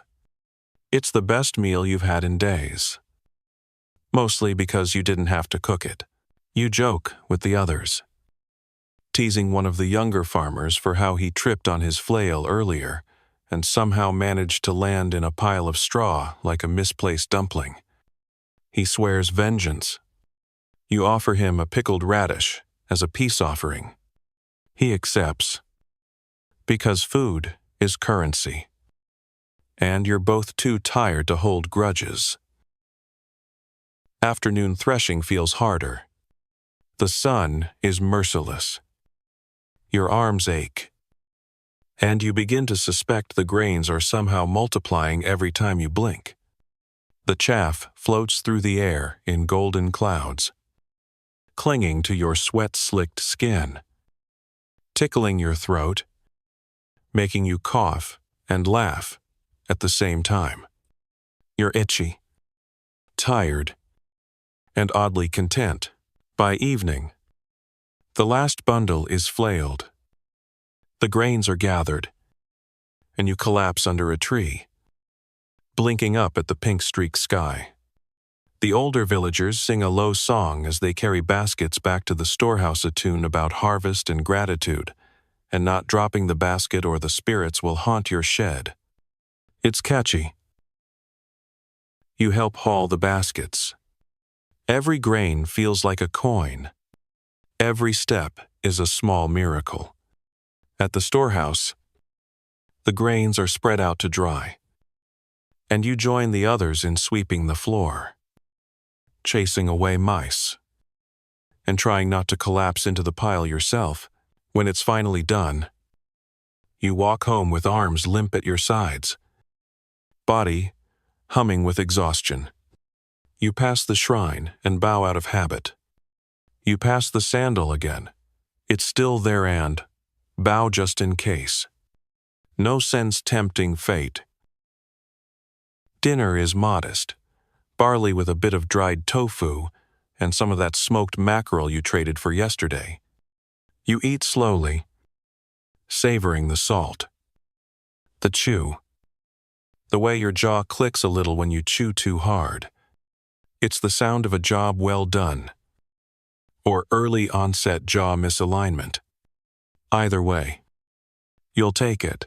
You lie down that night, aching from scalp to toe, straw poking through your mat, and you still can't stop smiling.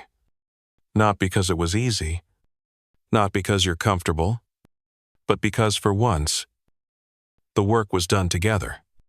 No taxes. No inspectors. No mosquitoes trying to annex your ankle. Just you, your neighbors, and a shared mountain of grain that'll keep you all alive just a little bit longer. And as you drift off, you imagine the shadow puppets returning, acting out today's events with exaggerated flailing, overdramatic collapses, and a musical number about the sandal. Honestly, it would kill on stage. You don't wake up so much as creak into consciousness. Every joint protests. Every muscle sulks. And your spine feels like it slept with a vendetta. But today's not a field day. It's not a threshing day. It's something far more complicated. A social day. Because today, you're attending a wedding. And yes, this involves wearing your best robe, which is only marginally less stained than your everyday robiand, pretending you haven't been living off pickled radish and the occasional rice crumb for the past 3 weeks. You scrub your face with cold water, tame your hair into something resembling dignity, and stare at your reflection in a dented bronze mirror. You look like a very clean, slightly startled potato. It'll have to do. Outside, the village is buzzing with excitement. The wedding is between the blacksmith's son and the weaver's daughter. Big deal. especially since both families are moderately respected and own 2 whole chickens between them. Everyone's been roped into helping in some way. Your job is ceremonial runner, which means you carry things between locations and try not to drop anything sacred or flammable. Feudal Japanese weddings varied by class, but among commoners, ceremonies were often held in or near the home, with a mix of Shinto ritual and local custom. There's no grand procession here.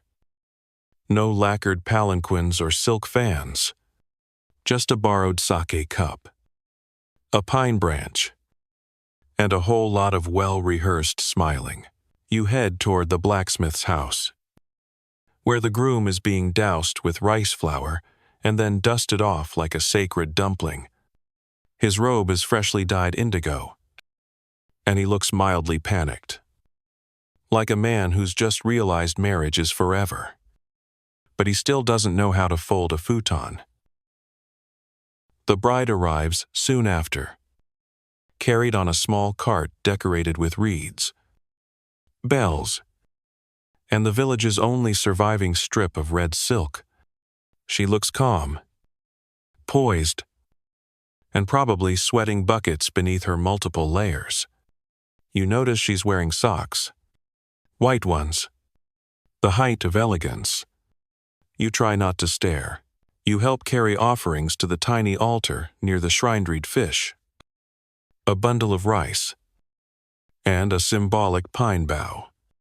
These represent prosperity, fertility, and evergreen endurance. Though, really, they just make you think of dinner and how long it's been since you had a proper fish. The ceremony begins. Everyone lines up to bow. There are chants, low and rhythmic, and an elder recites something that sounds ancient and serious, even though you catch someone behind you, whispering about who stole the last pickled plum from the shared jar. The bride and groom exchange 3 cups of sake in a symbolic unity gesture called san kudo. 3 sips, 3 times, from 3 cups. It looks elegant. It is absolutely nerve-wracking. Someone drops a ladle during the prayer. The gods are probably fine with it. They've seen worse. Historians still argue how standardized peasant weddings really were. Some scholars claim regional traditions dominated Don Village might emphasize sake rituals, while another focused on shared meals or secretive forest blessings. Others argue that Shinto rites, though flexible, were widely understood and practiced across the islands, especially when tied to seasonal cycles and ancestor veneration. You argue that no matter what, someone always forgets the extra rice. After the ceremony, the feast begins. Or, at least, what passes for one. Large baskets of barley rice, pickled vegetables, dried mushrooms, and 1 precious pot of stewed tofu are laid out for everyone to share. You sit cross-legged with your friends, balancing your wooden bowl and trying to act like you eat like this all the time. The mood is light. People laugh, sing, and drink. Children chase each other with reed fans. And one older man gets so into his cup of sake that he starts singing a song about a carp who wants to marry a crane. It is, arguably, the best performance you've seen since the deer-costumed performer tripped over his own hooves. You're offered a second helping of rice, and you nearly cry. Not out of sentiment, just actual gratitude. You eat slowly, chewing every bite with ceremonial reverence. Midway through the celebration, the bride's uncle stands up and gives a speech. It's long, winding, full of metaphors about pine trees and mountain stones, and something about carp again. Everyone clap politely. Even though no one is quite sure what he meant, you clap too. Because this is a day for unity. As the sun dips lower, paper lanterns are lit and hung between trees, casting soft golden light across the village square. Someone starts drumming. Another pulls out a flute. And before long, there's dancing. Not the elegant court dancing of the nobles, but the stomp and spin village kind, where rhythm is optional and enthusiasm is everything. You join in. You have to. You're pulled into the circle by a child who's sticky with plum paste and confidence. You stomp. You spin. You nearly trip on your own robe. It's glorious. There's a moment, mid-spin, where you look up and see the bride laughing, really laughing as she tries to shuffle her way through the dance with a group of older women who are not letting her off easy. The groom is red-faced from too much sake and nearly falls into a cooking pot. The elder snoring beside the fire doesn't stir. And you, arms sore and feet dusty, laugh too, later.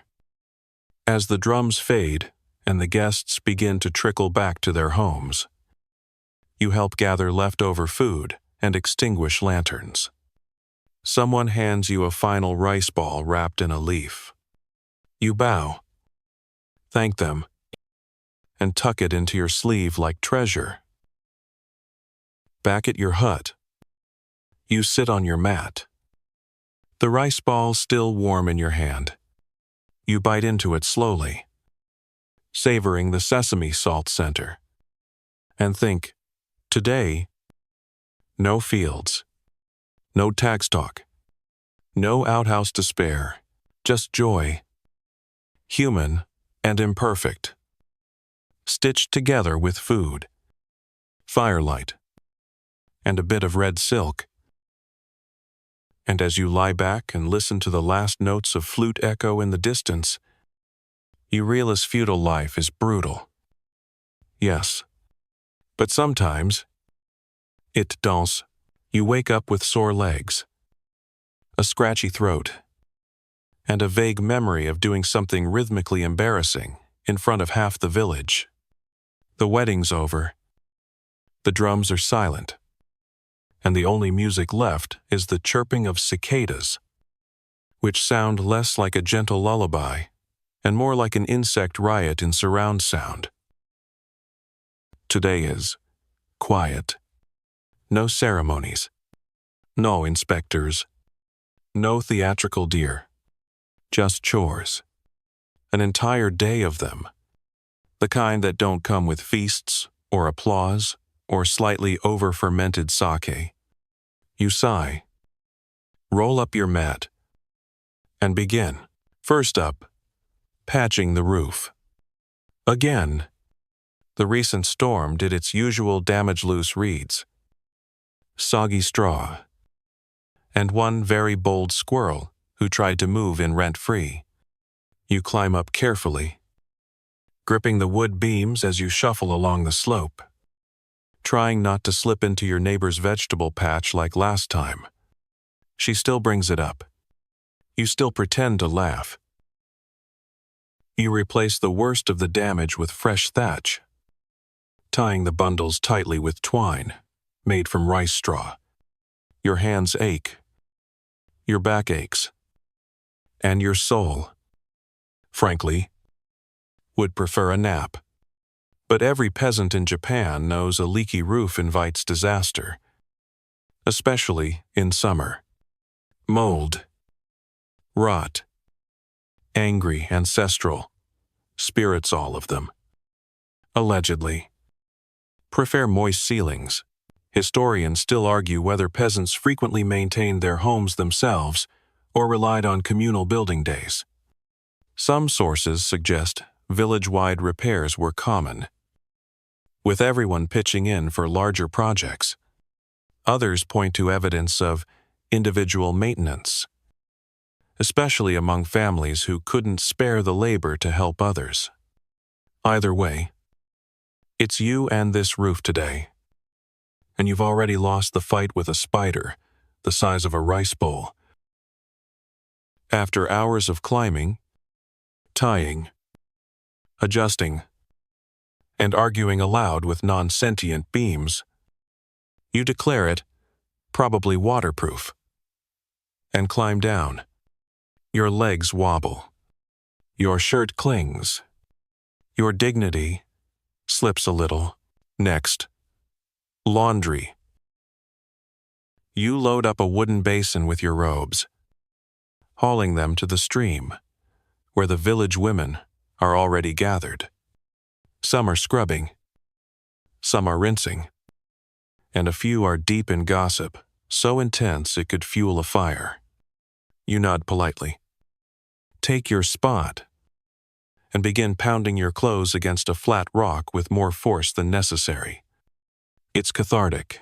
Washing clothes in feudal Japan was labor-intensive. Without soap as we know it, villagers used ash, sand, or plant-based solutions like shiso leaves or kuzu root. You're using leftover ash from the hearth, mixed with water and desperation. The robes foam slightly.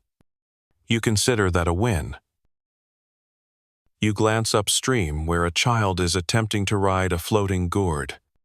He's not succeeding, but you admire the effort. Another woman pulls up her sleeve to show a leech bite the size of a coin. Everyone gasps. She grins like she's won a prize. You quietly check your own ankles. Back home, you hang the laundry to dry on a rope tied between two pine stakes. The wind picks up just enough to flutter the sleeves. And for a brief moment, your hut looks charming, domestic, almost romantic, if you squint. Your next job is sweeping the floor. It sounds simple. It's not. The floor is packed earth, smoothed over with clay and straw, which cracks and crumbles with time. You sweep dust into the corners, tamp down uneven patches, and try not to sneeze. You mutter to a spider who has reappeared in the doorway. You feel judged.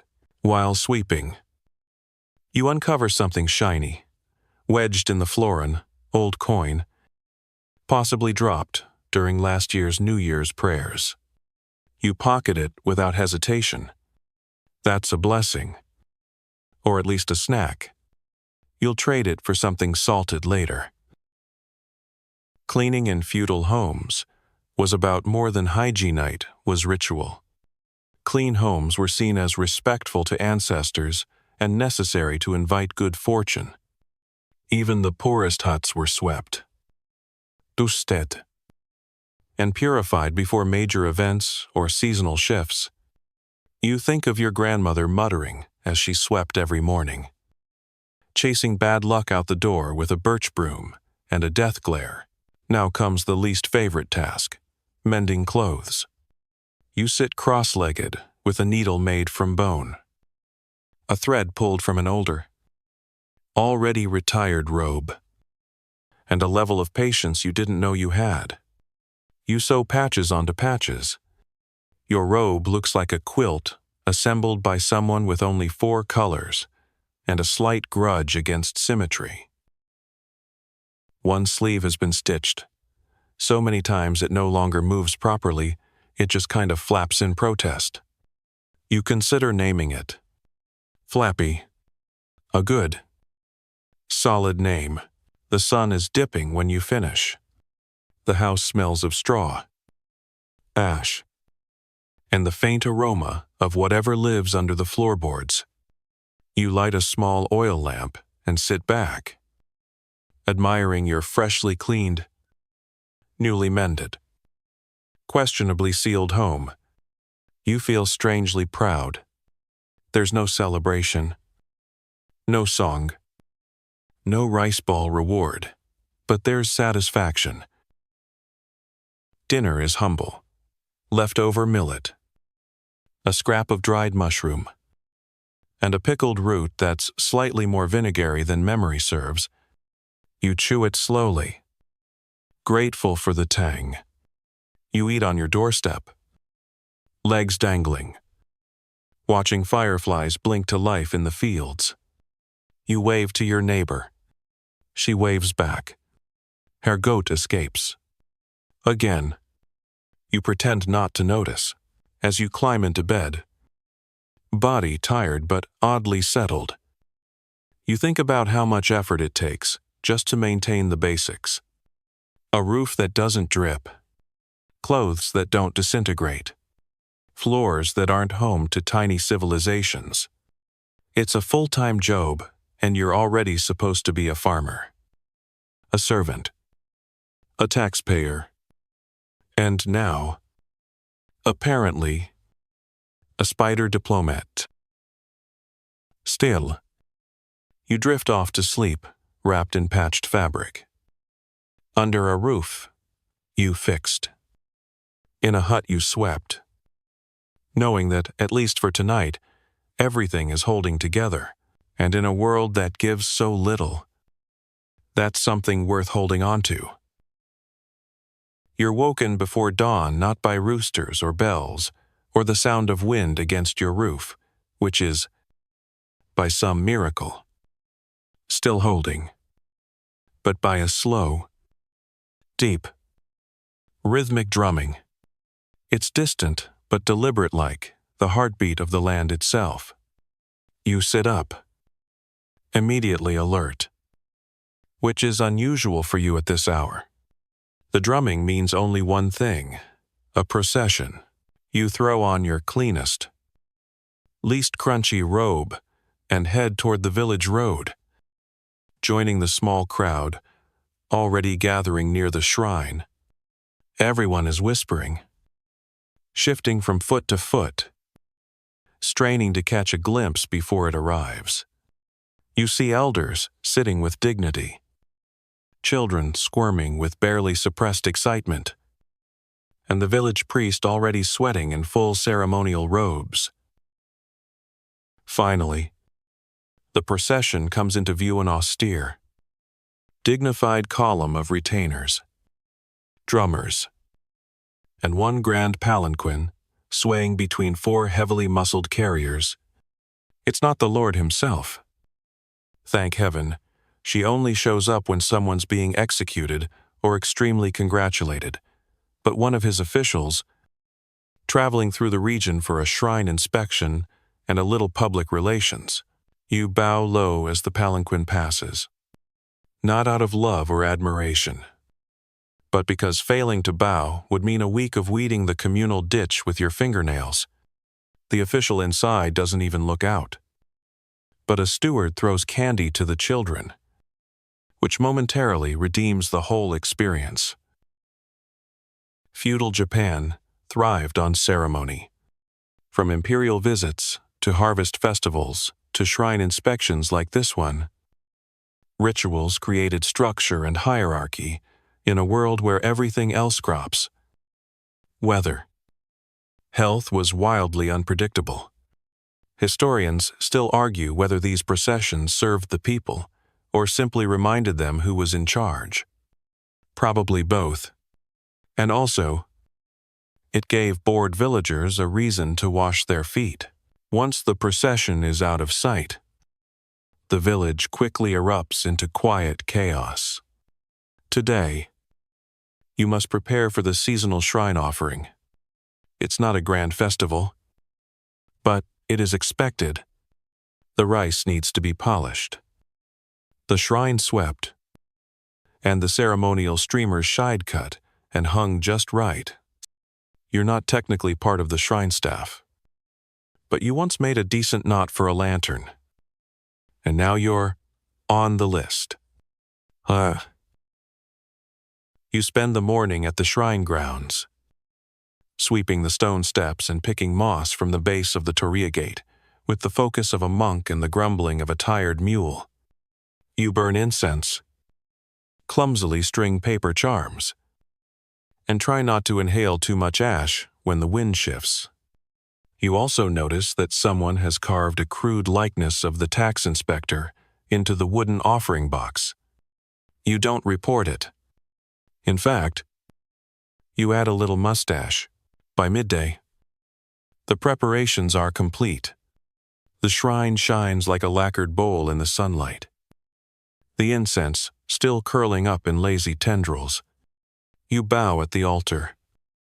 Leave a single grain of rice, all you can spare, and pray. Not for riches. Not for rain. Just for one day, without stepping in goat droppings. That would be nice. Back in the village square, a priest begins the offering ritual, dressed in white robes that flap dramatically every time he moves. He claps twice, bows, and offers words you don't fully understand. The villagers echo his gestures, all of you moving in a kind of sacred choreography. Someone drops their gourd. It rolls away. The gods pretend not to notice. After the prayer, there's a shared meal, as there always is, small but symbolic. A bowl of freshly cooked white rice is passed around, and each person takes a single mouthful. It's meant to unify the village, bless the harvest, and remind you that, yes, this is the good rice, not the usual cracked, dusty stuff. You savor your bite like it's the only thing you've eaten all year. The afternoon drifts gently. Children play near the river. Elders sit in the shade discussing which festival food used to be better, back when they had all their teeth. You help gather the decorations, fold the paper charms for reuse, and sweep the steps one last time. There's a sense of satisfaction in these quiet communal rituals. No flair, no spectacle, just shared intention and a bit of pomp balanced on mud. As the sun begins to set, a group of older women begin singing a kagura song, a slow, looping melody about a mountain spirit and a crow who plays the flute. You don't know all the words, but you hum along anyway. The song drifts across the square, mingling with the scent of pine resin and old incense. And, for a moment, everything feels perfectly still. Later, as you walk home, you pass the rice fields glowing gold in the fading light. You pause and watch the wind ripple through the stalks, each movement deliberate and calm, like the procession from this morning. You think of the palanquin, the offerings, the shared rice, and how so much of life here is ceremony layered over struggle. You wonder if the official inside the palanquin ever sweeps his own floor, if he knows what pickled burdock tastes like after 6 days in a jar made from cracked roof tile, if he ever dreams of laying flat on the grass with nothing but a mosquito net and the sound of frogs for company. Probably not. At home, you light your own tiny incense stick left over from New Year's. Slightly bent but still fragrant. You place it by your door, just beneath the paper charm the performers gave you. You bow, not out of obligation, but because it feels right.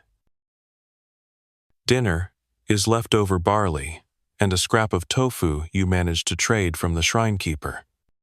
You eat slowly, letting each bite carry the lingering flavor of the day, incense, ceremony, shared breath, and the quiet power of small things done together. You fall asleep on your mat with the scent of pine still in your hair, and the rhythm of the morning drums echoing softly in your bones. You dream of processions only in this one. You're in the palanquin, and someone else is patching your roof. You wake to the smell of something burning. Not dramatically. Not like The barn is ablaze and we need buckets. But that quiet, creeping scent of charred rice, crust, and panic. You sit up and squint toward the hearth. Smoke curls lazily from the cooking pot. You rush over, lift the lid, and confirm what you already suspected. Breakfast is ruined. Again, with the bottom half fused to the pot like it was forged there by the gods of disappointment. You scrape out the salvageable bits, mostly singed, but technically edible. You chew in silence, crunching contemplatively. It's not the worst thing you've ever eaten. That honor still belongs to the fermented turnip incident of last spring. Outside, the village is already stirring. Today is market day. The traveling vendors have arrived, and their cries echo down the hills like distant birds arguing over who gets the last melon. You throw on your patched robe, grab your bundle of trade goods, a jar of pickled garlic, 2 woven grass sandals, and a half-mended fishing net, and join the slow trickle of villagers heading toward the square. The market transforms the village. Stalls are erected in crooked rows, shaded by makeshift cloth canopies, and laid out with items that range from the necessary to the baffling. Dried seaweed from the coast, rare herbs, sandalwood combs, dyed cloth, and mysterious root vegetables that resemble alien fossils. One vendor is selling frogs live, pickled, and powdered. You sidestep that one. You walk past a stall displaying ink sticks and brushes. They're too expensive for your budget. But you pause anyway, fingers itching. Writing materials in feudal Japan were costly, often reserved for monks, cholas, or the rare literate merchant. Still, some peasants learned basic characters enough to scrawl a name or read a tax notice. You wish you could afford to write something that isn't a list of debts. A loud voice draws your attention to a sake vendor, hawking samples in tiny cups. You approach cautiously. He offers you one with a grin that suggests either generosity or mischief. You sip. It's sharp, sweet, with an aftertaste like fermented apples and secrets. You nod in approval and immediately pretend you might buy a bottle. You will not.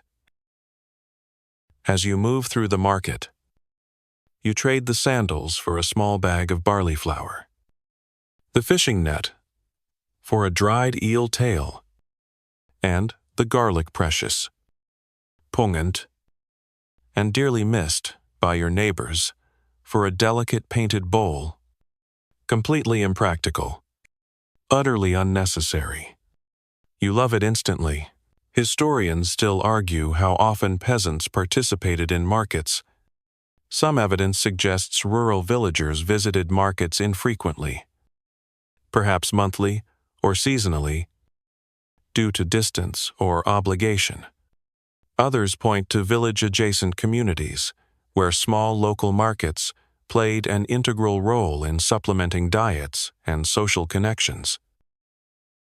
Based on the way, half the village is now shouting about who traded a gourd for a single duck egg. You suspect the market is the closest thing anyone here gets to a social life.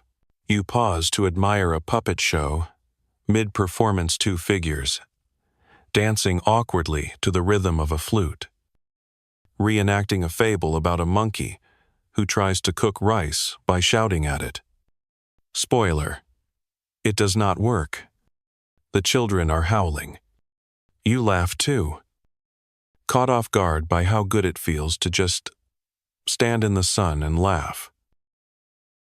By midday, the air thickens and the market begins to thin out.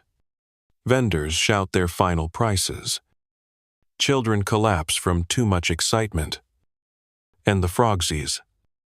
Those frogs somehow escape. Shaoxing suis. You quietly retreat with your barley flour. El tail. And ridiculous new bowl. Back at home, you store your goods like a dragon hiding treasure. You set the bowl on the shelf, where it can catch the light. You grind a little of the barley flour into a paste and mix it with water to make a kind of rustic flatbread. It cooks fast over the coals, smells slightly like ash and victory, and pairs nicely with the last pickled radish from the jar.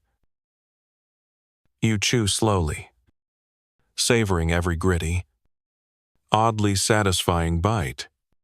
You imagine what it would be like to sell your own goods at market regularly, not just scavenged or leftover things, but made things. You used to weave baskets before the harvest became too overwhelming. Maybe next time, you'll bring a few. Maybe someone will even buy one. As the sun lowers, the last of the vendors pass by your hut. Waving cheerfully, you wave back. One offers you a roasted chestnut. You trade a smile and the smallest coin from your pocket. Worth it. You spend the evening tidying your little hut, setting your new bowl on a mat like it's royalty, and brushing the dust from your sleeves like a person who has everything under control.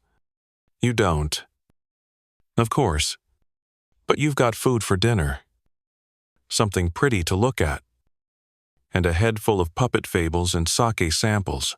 And that, in this world, is a win.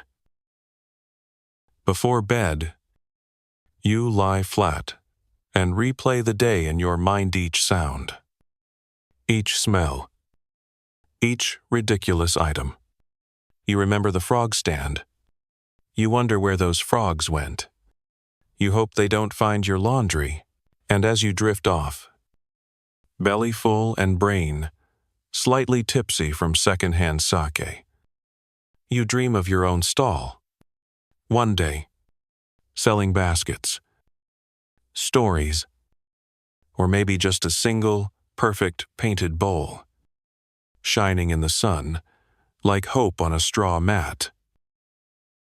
You wake to silence, not the peaceful kind, like birdsong drifting through misty pines, but the suspicious kind, the kind that makes you sit up and sniff the air, wondering what's wrong. And then it hits you, literally, in the face. The smell of manure. You stumble outside and nearly trip over the problem, your neighbor's goat. Again, it's standing triumphantly in your tiny garden patch, chewing on what remains of your only surviving cabbage plant. You glare. It blinks. You consider launching a small rock. You settle for shouting something about curses and root vegetables instead. The goat remains unmoved. With a long sigh, you shoo it away and survey the damage. Cabbage, gone. Green onions, bitten. Your dignity, missing in action. This is the third time this week. You begin the slow, painful task of retying the garden fence. It's made of mismatched wood slats, reeds, and sheer optimism. You wedge another stick into place and tie it with twine salvaged from a broken sandal. You whisper threats toward the goat. Somewhere in the distance, it sneezes. Tending a peasant garden in feudal Japan is not glamorous. It's part survival, part art, part daily heartbreak. Your tiny patch grows whatever you can coax from the soil: turnips, radishes, scallions, maybe a small patch of barley.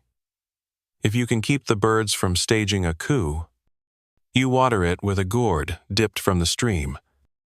Use ash and compost for fertilizer, and pray every single day that it doesn't flood, rot, or get eaten by livestock or gods. Historians still argue whether gardens like yours were purely for sustenance or whether they had spiritual importance too. Some believe peasants grew sacred herbs near their homes for offerings and rituals, while others say it was all just practical, whatever fed the stomach. Not the soul. You suspect the truth is somewhere in between. When your only meal depends on whether your daikon survived the rain, everything starts to feel sacred. After repairing the fence and burying the sad remains of your cabbage, you head to the forest to forage. It's one of your favorite chores, mostly because it doesn't involve kneeling in mud or negotiating with goats. The forest trails are quiet, dappled with sunlight. You carry a woven basket on your back, eyes scanning for familiar shapes: wild mushrooms, sansai greens, and those tiny bitter berries that taste awful but look impressive in soups. You hum to yourself, a tune about fox spirits and lost travelers, passed down from your grandmother. You spot a patch of Fuki butterbur growing near the stream. Bitter but edible. You cut a handful, thank the plants, just in case something is listening, and move on. You find a wild burdock root after much digging, and a single precious shiitake mushroom growing from a dead log. You whisper sweet nothings to it before harvesting. Foraging isn't just supplementing your diet, it's vital.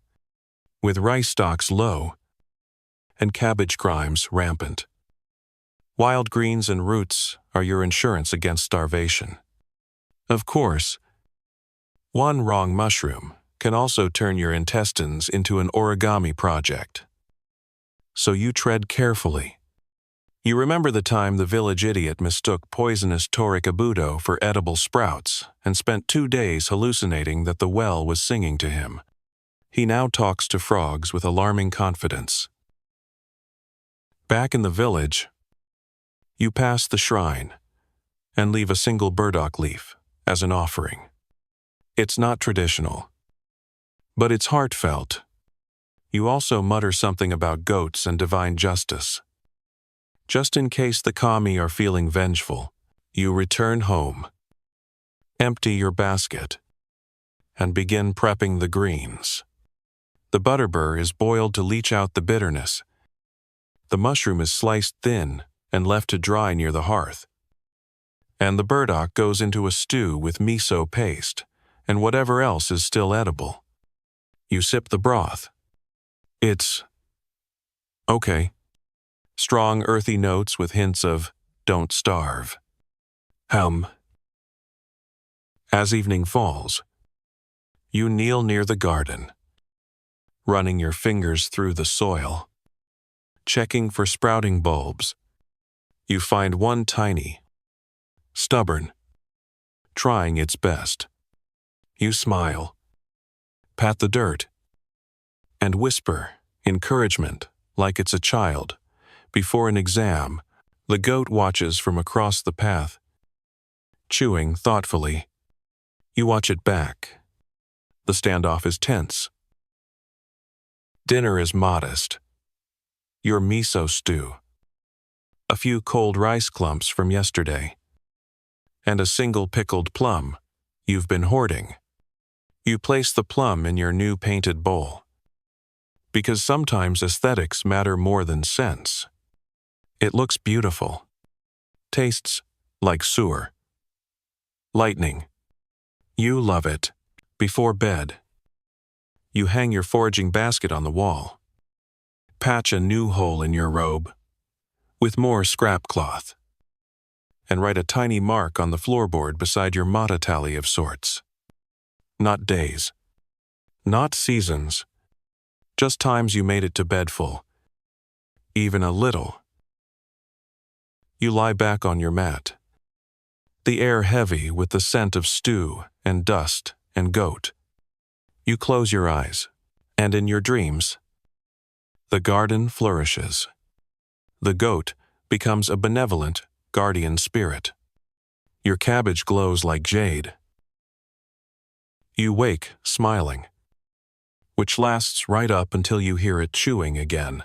You don't so much wake as get jolted upright by the unmistakable clatter of a dropped weapon, and someone swearing in the distance loudly, with gusto, and probably in front of several unimpressed chickens.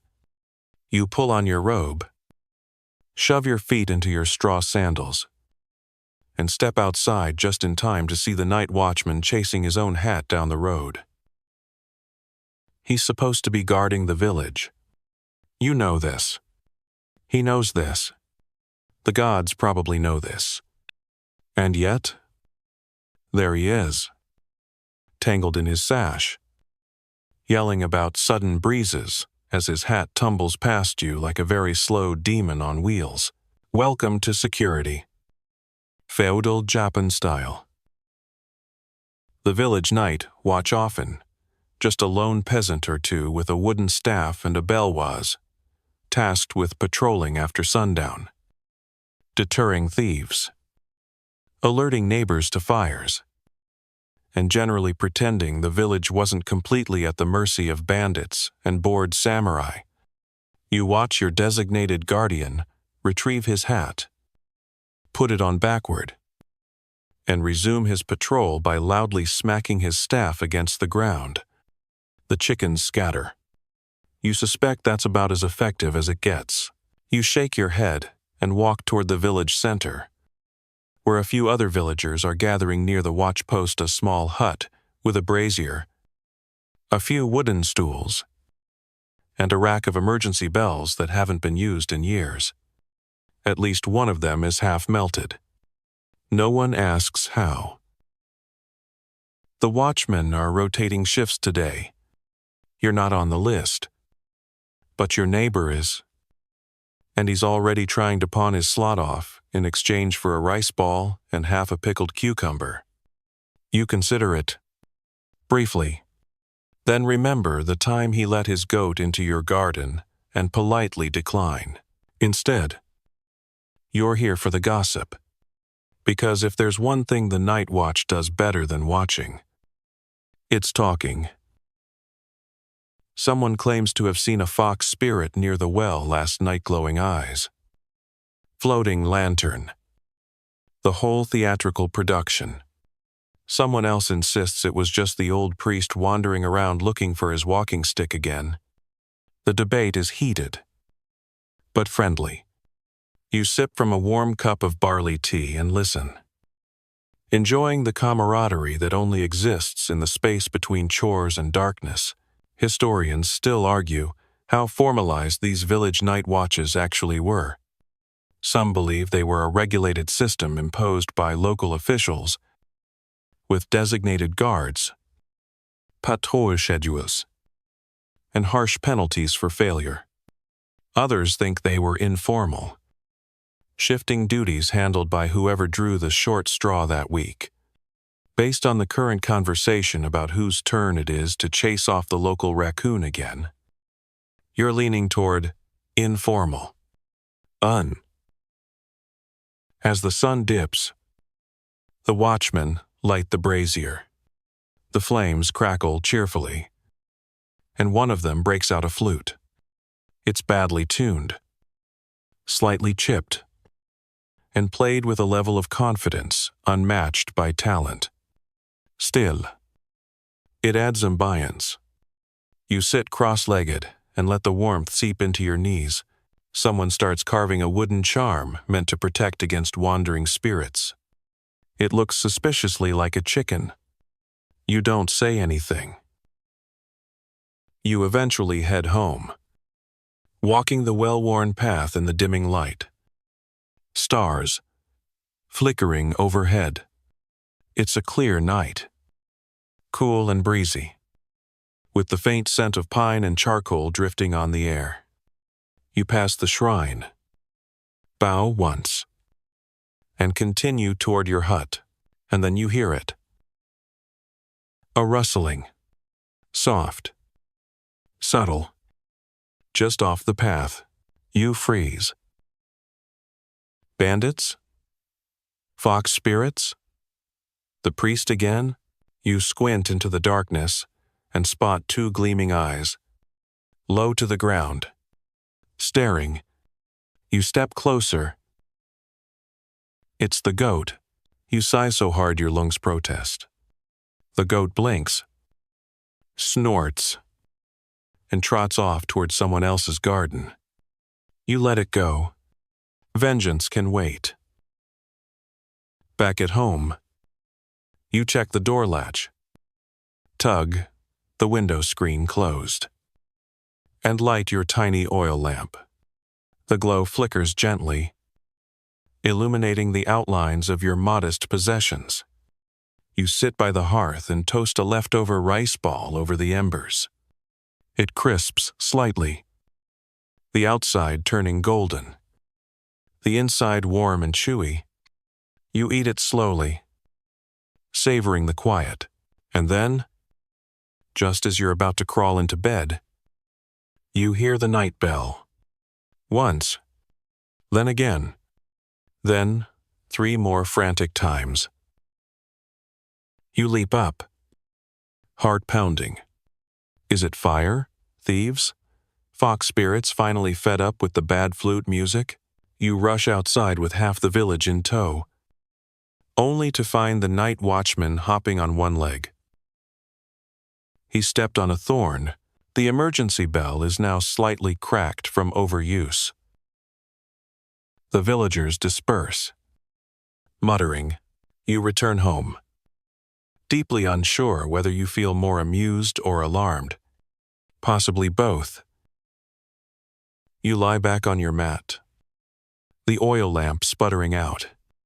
You listen to the sounds of the night crickets, distant frogs, the occasional thud of the watchman dropping his staff again. Security might be questionable, but the village endures.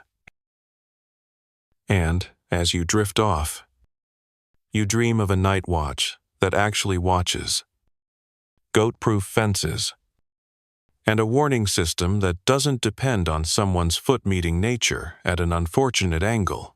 You wake to drums, not the festive kind, not the "a wandering performer is back in town" kind, but slow, deep, serious drums, the kind that make you sit upright and immediately start trying to remember whether you owe someone money or offended a rice spirit.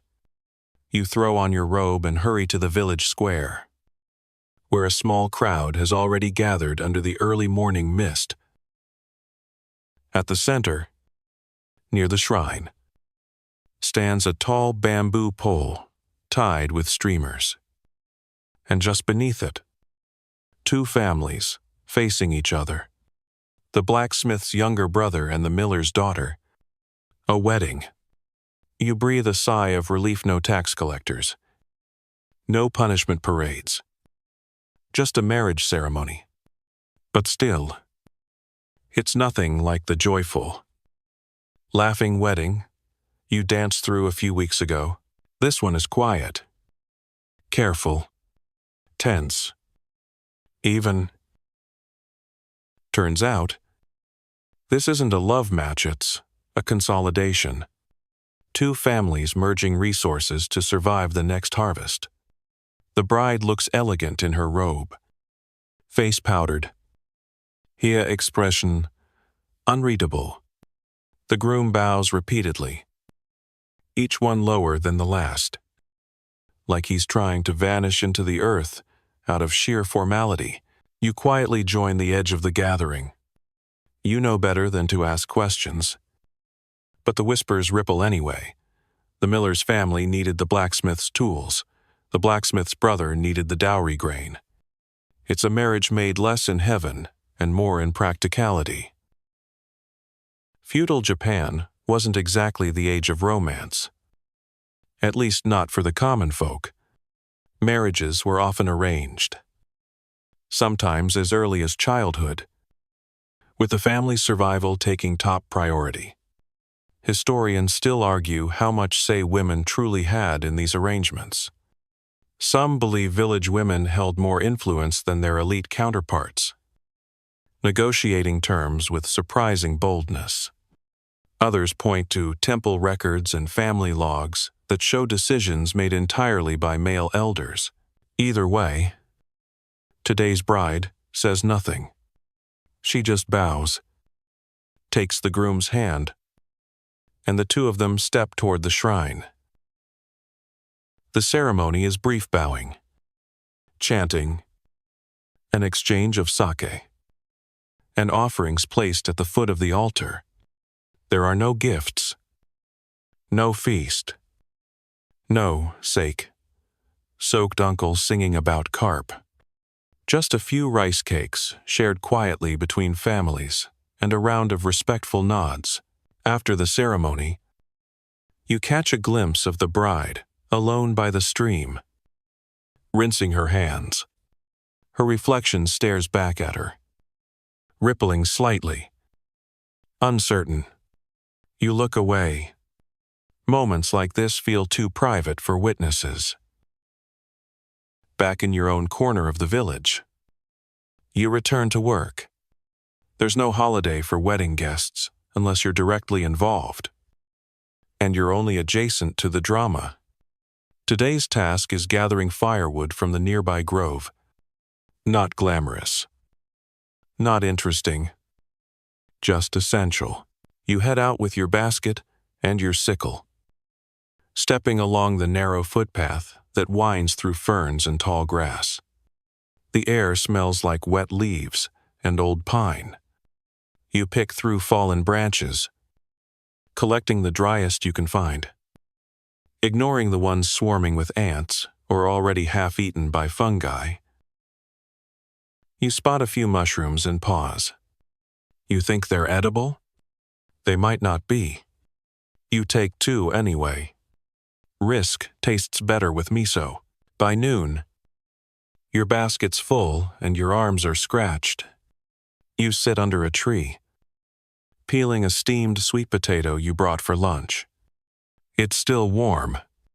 You bite into it, savoring the soft center and caramelized edges. For a moment, everything feels quiet and right. Until the forest growls. Well, not the forest.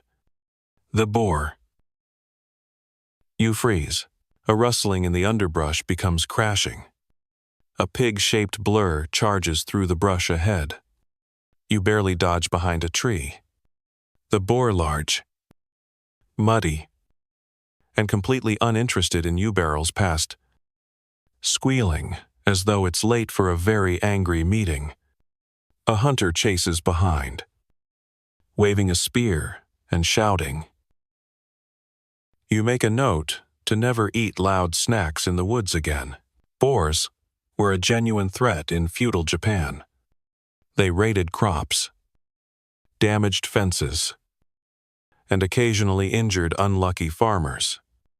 Entire community hunts were organized to drive them out, especially before harvest season. You suspect today's hunter is acting solo. Judging by the amount of panicked shouting and lack of aim, you creep back toward the village, wood bundle over your shoulder, eyes scanning for more pig-related surprises.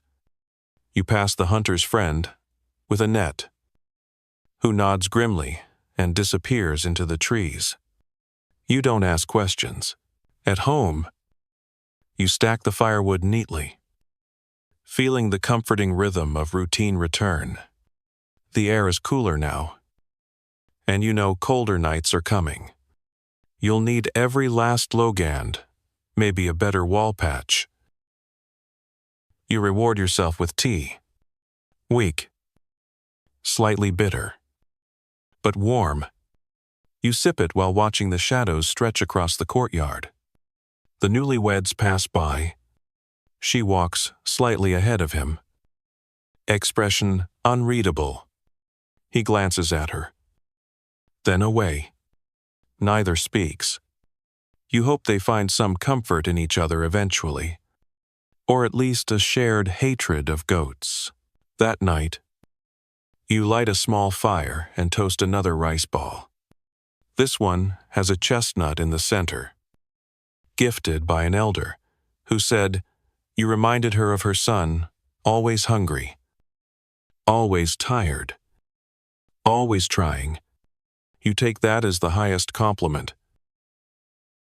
You eat slowly, letting the warmth sink into your bones. Outside, the village is quiet again.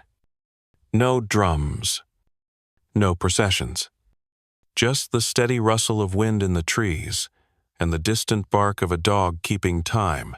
You lie down, the firelight flickering on the wall.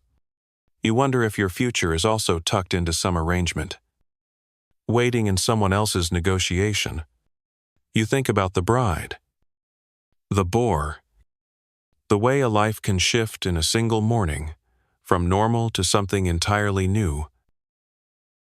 And then you sleep, dreaming not of love or loss, but of wood smoke, sweet potatoes, and a boar who apologizes before charging. You wake to find a small piece of paper shoved under your door. This is unusual. You don't usually get notes, mostly because you can't read them. But this one has a drawing of fish with legs holding a flute. You stare at it, squint, then flip it over to check for more doodles. Just a single character scribbled next to the drawing. Maybe a name? Maybe a warning? You hold the note at arm's length and pretend it makes sense. Outside, the village is already humming. You hear a steady clack, clack, clack sound from the square, the unmistakable rhythm of someone setting up a puppet stage. You grin. Traveling performers. You shove the note into your robe, grab your rice bundle, and make your way to the square. Dodging a chicken, who has clearly claimed the path as her personal runway. At the center, the puppet stage stands in its familiar, shabby, glory-painted curtains, a creaky wooden platform, and a pile of props that include a three-headed snake, a wooden wave, and someone's actual straw hat with fake eyeballs glued to it. The performers are already bustling about, one tying a lantern to a pole while humming something off-key. You offer to help, and within minutes you're holding a prop moon, while someone argues about whether the snake should have fangs or just look mysterious. Oh, performing arts were one of the rare delights in feudal peasant life.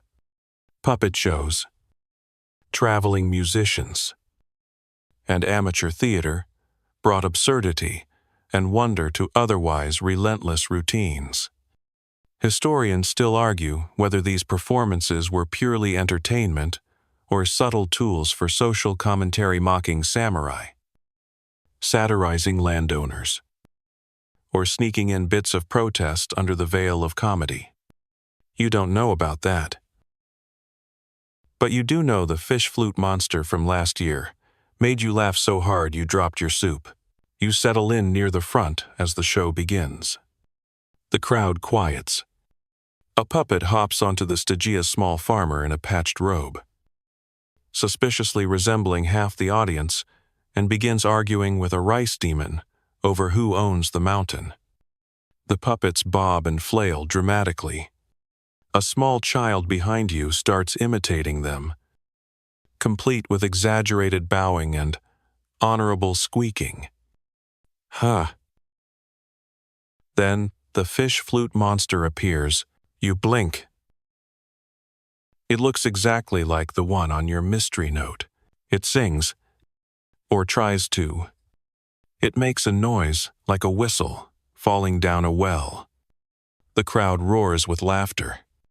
You do Untitled swims across the stage, pauses, and looks directly at you. You freeze. The puppet's little wooden flipper gestures toward the audience. Then it flips back into the waves and disappears behind the curtain. You're left staring at the empty stage as the next act begins, a crane marrying a gourd. Everyone else is delighted. You are spiraling, You spend the afternoon replaying the moment. The puppet, the note, the fish. Were you being called out? Challenged? Is this a secret invitation? A prank? You visit the performers during their break and casually mention the fish character. The lead puppeteer raises an eyebrow, then shrugs. Old legend. She says, sometimes shows up in our plays, brings messages. Maybe someone's watching you. She laughs and walks off to powder her nose with rice flour. You are not comforted. You retreat to your hut with your brain buzzing like a festival lantern. You try to cook, but end up burning the rice again. You step outside and try to clear your head with a walk, only to find someone has left another note wedged in your fence. Another fish. This one's holding a rake. You need a distraction. You pull out your oldest, dullest brush and begin sketching in the dirt. A tree, a hill, a stick figure with a confused expression. Your art may be abstract, but it's yours. You draw a little goat next to the figure. You try to add the fish. It looks like a confused banana with arms.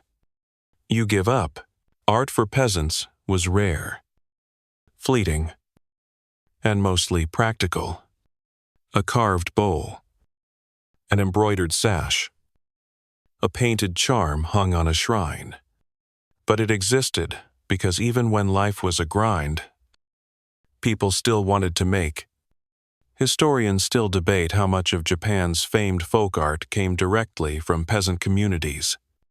Some say most of it was filtered through religious institutions or merchant tastes.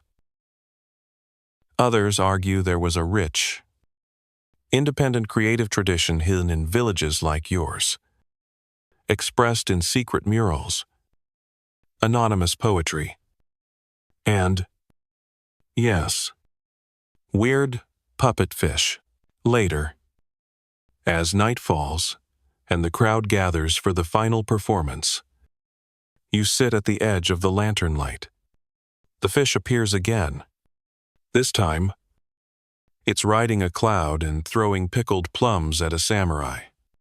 You laugh, but something about its painted eyes keeps drawing your gaze.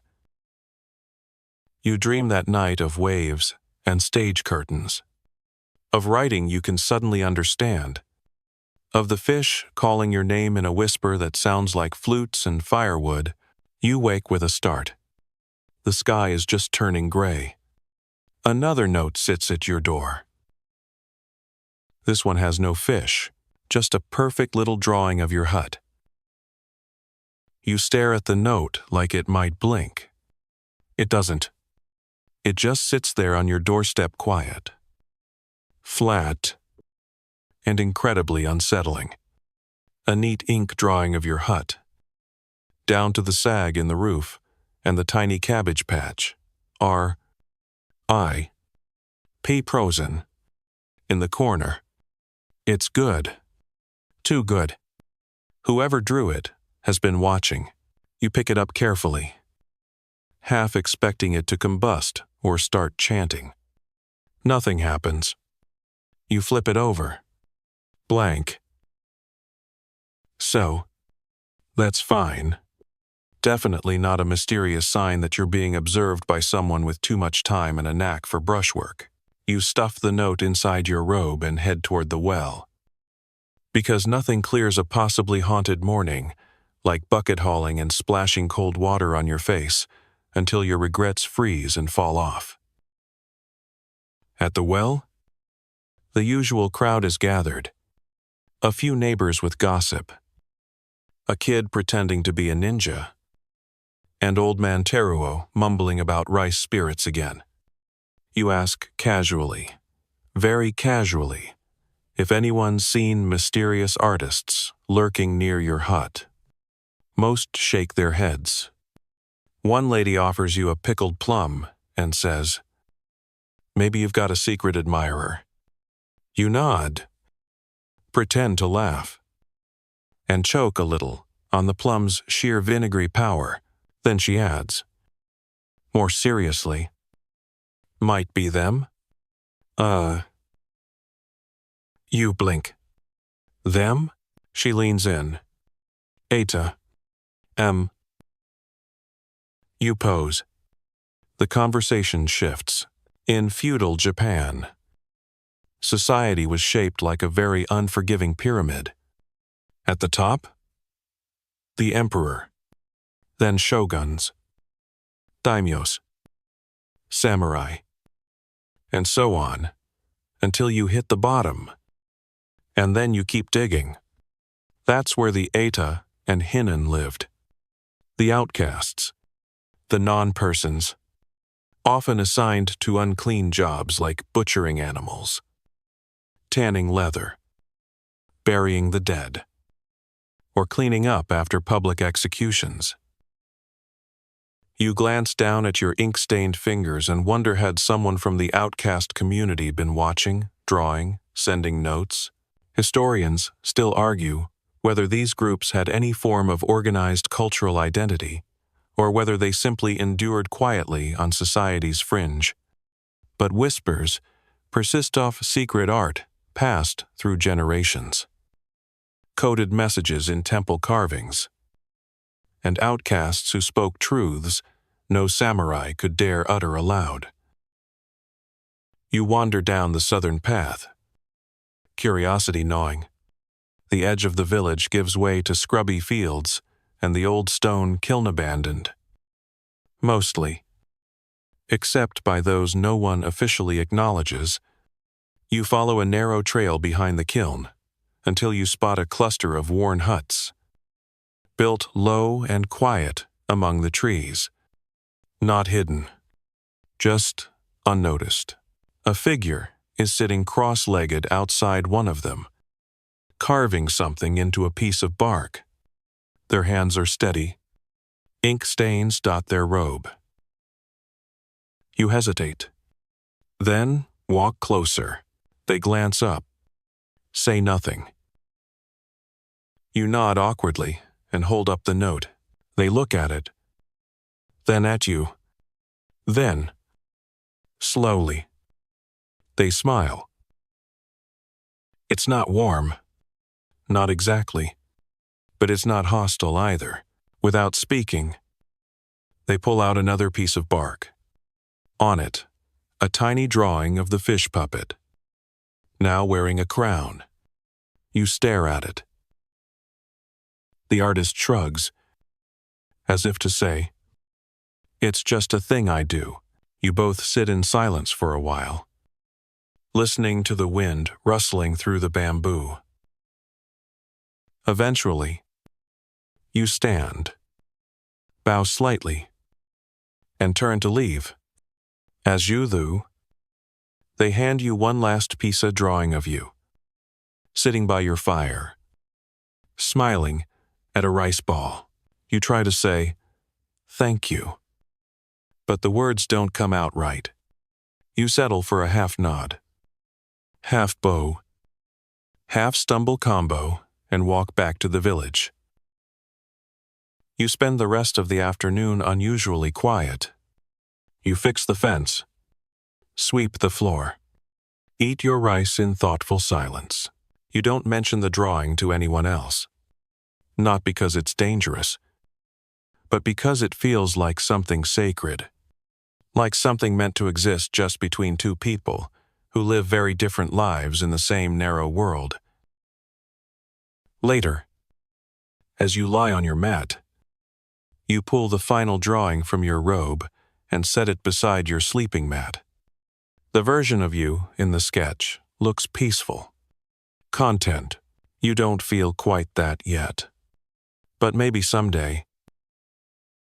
And in the darkness, as the crickets chirp and the world outside your hut spins quietly onward, you whisper a soft thank you to the artist who watches from the edges and reminds you that even in a rigid world, someone can see you clearly and draw you kindly.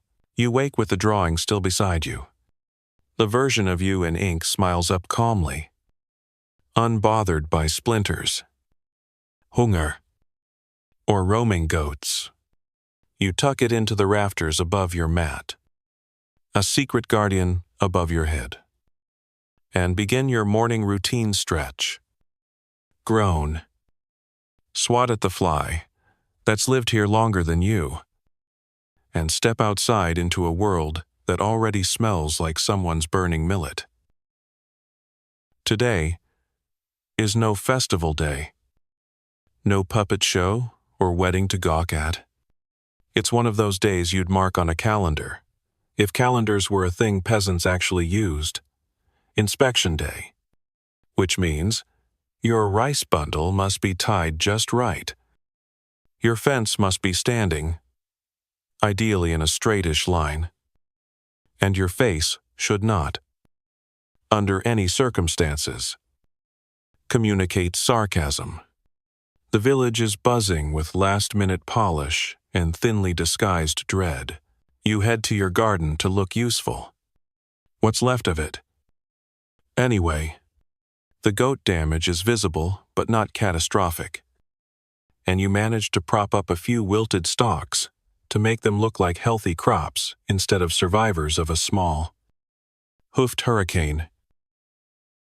The inspector is rumored to arrive mid-morning, accompanied by a minor official and, naturally, a young scribe with the permanent look of someone allergic to manual labor. You've seen this pair before. The inspector rides a thin, nervous horse and carries a ledger the size of a loaf of barley bread. The scribe always seems annoyed that your house doesn't come with a writing desk. They arrive like clockwork cloaks, stiff.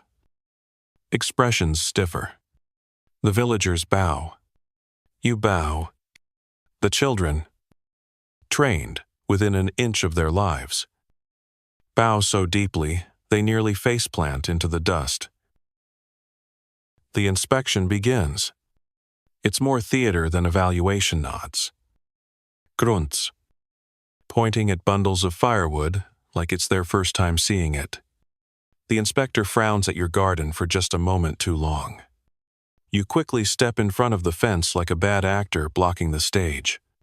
He grunts and moves on. Inspections in feudal Japan were about control as much as order. Taxation. Population counts. Rice yields all neatly written in a language that peasants weren't even supposed to read. Historians still argue whether these inspections were genuinely intended to keep peace, or just a method for squeezing resources out of the peasantry under the guise of law. Based on how carefully you're pretending not to exist, you'd guess the latter.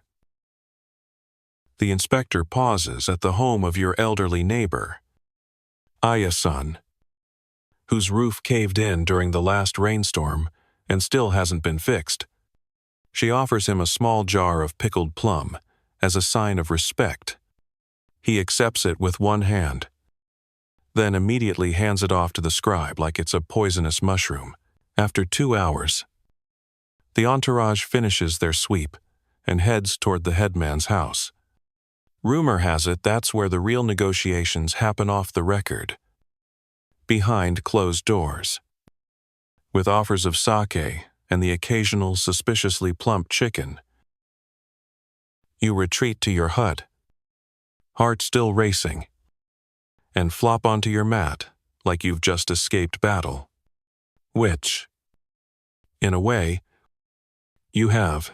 Lunch is a silent affair leftover miso soup, with too much daikon and not enough anything else. You chew in rhythm with the flies. In the afternoon, you gather with a few others near the stream. Not for washing. Not for gossip today. It's time to dig the drainage ditches again. The summer rains have turned the paths to slush. And if you don't act fast, the water will crawl into your home like an unwelcome eel. You work with a bamboo shovel, hacking at the packed earth, carving narrow furrows to guide the water away from your hut and down into the fields. Mud clings to your legs, seeps into your sandals, and coats your hands until you look like you're wearing gloves made of disappointment. As you work, someone tells a story about a village where the inspector fell into an irrigation ditch and claimed it was spiritual punishment. You all laugh just a little too hard. You're about to rinse off when a child runs up, eyes wide, waving something in the air. Another note. You take it. Hands still dripping. This time, it's a sketch of the inspector's horse ears pinned back, looking annoyed. On its back is a tiny version of you, waving a flag labeled, "Nice try." You blink, then laugh, out loud. The other villagers look over. Startled, you shrug and say it's just something funny. You don't explain. Evening rolls in heavy and wet, the air thick with the promise of more rain. You hang your damp robe near the fire, warm a rice cake until it's golden, and sip hot tea with cracked barley floating on top. Your body aches. Your hands are raw, but your spirits are lifted. Somehow. Before bed, you climb up and retrieve the hut drawing from the rafters. You place it next to the new horse sketch and set them both beside your lamp. Little pieces of proof that someone sees what you go through and turns it into art. Honest, funny, slightly absurd art. As you lean back, the lamp flickers and dies. Rain starts to patter softly on the roof, only softly, which is the best kind of miracle. You fall asleep smiling, your dreams full of scribbled horses, ditches that dig themselves, and a world where even the officials accidentally bow to goats. You wake to rain. Nota drizzle. Not a whisper, but the insistent, shoulder-thudding kind that turns paths into streams and makes every roof in the village a leaky drum. It drums on your thatch in rhythm with your thoughts steady. Endless. Slightly accusatory. You pull your mat away from the drip that somehow found the one hole you thought you patched, and shuffle into your robe with a sigh. The air inside your hut smells of wet wood, boiled rice, and that strange mildew scent that no amount of incense ever truly masks. You light the morning fire, coaxing, damp kindling into reluctant flame. Smoke curls sideways before finally rising. You blow on it with a level of intimacy, usually reserved for courtship. Outside, the world is gray soup. The village paths are mudslides. Chickens walk around with looks of betrayal. Even the goats seem subdued, hunched under makeshift shelters like disgraced monks. You squelch your way toward the communal storehouse. Because rain or shine, your duty today is grain sorting. The storehouse is one of the oldest buildings in the village, low and squat, its thick timber walls soaked with centuries of rice, dust, and arguments. Inside, it's dim but dry, and you settle in beside 3 others, each stationed at a low wooden tray. Your job, to pick through sacks of rice, separating stones, husks, and the occasional beetle from the edible grain. It's meticulous, slightly gross, and hypnotically dull. You fall into rhythm. Pick, flick, shift, pick, flick, sigh. Someone starts humming. Someone else begins recounting a story about a monk who once blessed a rice field so well that the stalks grew eyes and started judging people. You chuckle. It's not true. Probably, Rice was life in feudal Japan. It was food. It was money. It was power. Taxes were paid in rice. Samurai salaries were calculated in koku. The amount of rice needed to feed one person for a year. For peasants like you, it was more sacred than silver. And losing a harvest could mean ruin. Historians still argue whether rice taxation helped stabilize the economy or merely exploited the very farmers who made it possible. You don't argue. You just flick out another stone. By midday, the work has turned your fingers stiff and your knees numb. You step outside for a break. Into air, so wet, it feels like you're drinking it. You take shelter under the eaves, eating a rice ball that's now half mush, half resilience. Across the square, a young boy is dancing in the puddles like he's auditioning for some celestial frog troupe. You smile, back at the storehouse. The others are deep in debate about whether it's better to dream of being a traveling merchant or a temple scribe. You offer your own dream. A hut with no leaks. The room erupts in sympathetic laughter. In the late afternoon, you're called to assist with a different task scroll delivery. The village headman needs to send a message to the neighboring hamlet regarding irrigation disputes. And since you're already soaked and vaguely literate, you've been chosen. You wrap the scroll in oilcloth, tuck it into your sash, and trudge out of the village along the ridgeline. The path is slick, but familiar. The rice paddies stretch below you like a checkerboard drowned in broth. Bamboo groves sway in the mist, tall and whispering. Every so often, do you pass someone carrying a basket of wet firewood or chasing after a cow that apparently thinks it's a salmon today. As you approach the next hamlet, you spot it, another small hut nestled at the edge of the trees. Smoke curls from the chimney. You recognize the shape of the roof. It's the artist's home. You pose. And on impulse, detour, you knock softly. Un moment later, the door creaks open. The same calm face peers out. No words, just a nod and a gesture for you to enter. Inside, the room is clean, minimal, warm.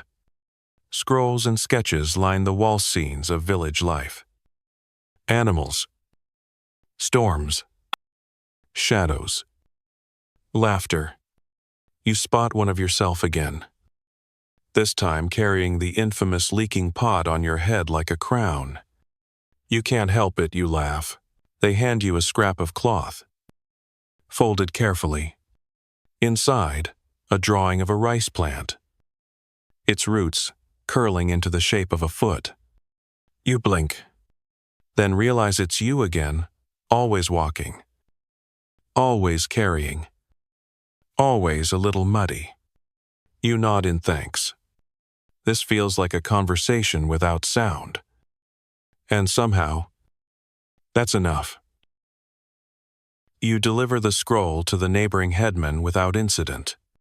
He accepts it with a frown and a nod, mutters something about those upstream cheaters, and waves you off.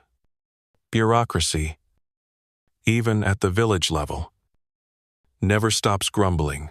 You return home in the dusk, every part of you soaked but satisfied. You've done your duty, helped your people, received art that makes your soul feel slightly less soggy. Dinner is watery soup with leftover greens and one beautiful, stolen spoonful of miso. You eat it staring at your wall, where the rice plant drawing now hangs. It's simple, honest, rooted. As the rain continues its slow percussion on your roof, you lean back, Pull your blanket over your chest and exhale deeply. You fall asleep to the sound of water and the knowledge that even in mud, something can grow. You wake to birdsong for the first time in days. Not the confused squawking of chickens, but honest, melodic, winged optimism. The rain has finally stopped. The air is thick with the scent of wet earth and wood smoke.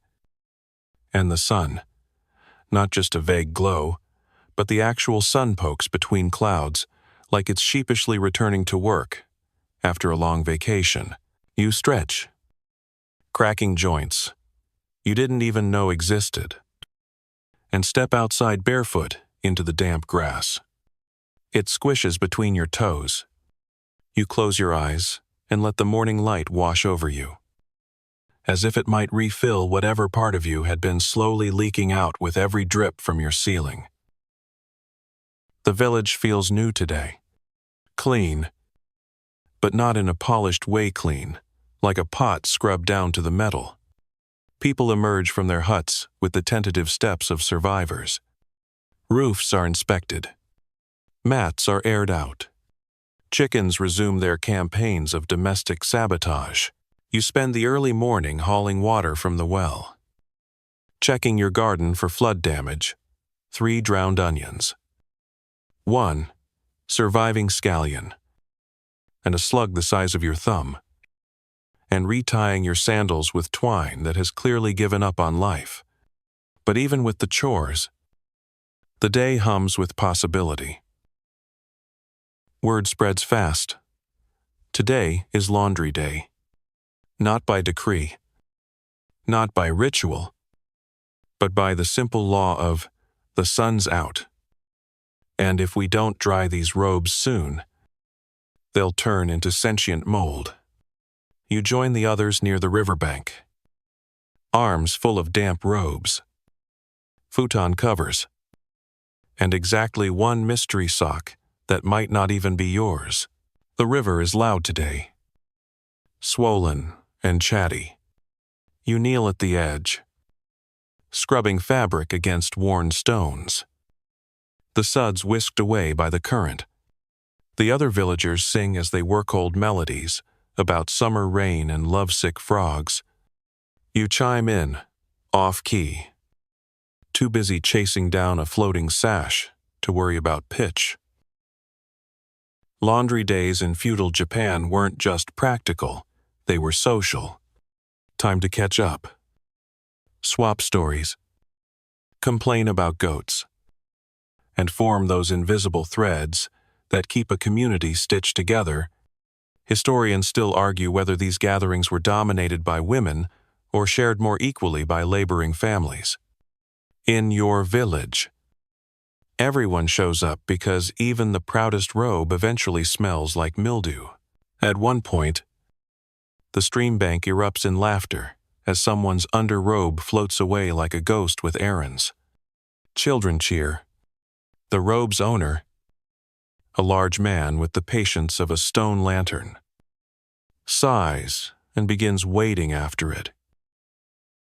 You take a break to sun your laundry on smooth rocks and stretch in the grass, chewing on roasted chestnuts passed around by the old herbalist. He insists they prevent foot rot. You believe him mostly because they're delicious. A familiar figure approaches your favorite rogue goat, trailing behind your neighbor with an expression of mild insult. You lock eyes. A silent truce passes between you. Not today. Klute. Not today. After the laundry's rinsed, vrung, and draped to dry, do you wander the hillside for wildflowers? The world feels edible, today colors bright, air thick with scent, and everything glittering, like it just came from a story. You pick a few stems of yomogi, mugwort, for the herbalist and a single dandelion for yourself. Because why not? You run into the traveling peddler on the way back, an older woman with a crooked back and a sharp tongue, dragging a cart full of trinkets and necessities. She's got combs, pots, spices, and miraculously, small tin of ink. Real ink.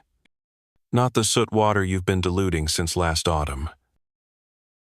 You trade a half pouch of dried burdock root and a promise to help patch her cartwheel. She throws in a scrap of washi paper for being slightly less annoying than usual. You bow deeply and hold your treasure like it's lacquered gold. Back in your hut, you place the ink and paper beside your growing collection of sketches drawings of the puppet fish, the rice plant foot person, the goat eating your sleeve. You consider adding one of your own. Just one. You dip a stick into the ink and draw slow, hesitant strokes. A hut, a hill, a figure kneeling at the river, surrounded by floating laundry. It's not good. It's not even okay. But it's yours. You grin at the mess and hang it up anyway, as evening drapes the village in golden light. The air smells of cedar smoke and grilled river fish. A communal meal is being prepared, today's peace offering to the gods, the neighbors, and your own exhausted bones.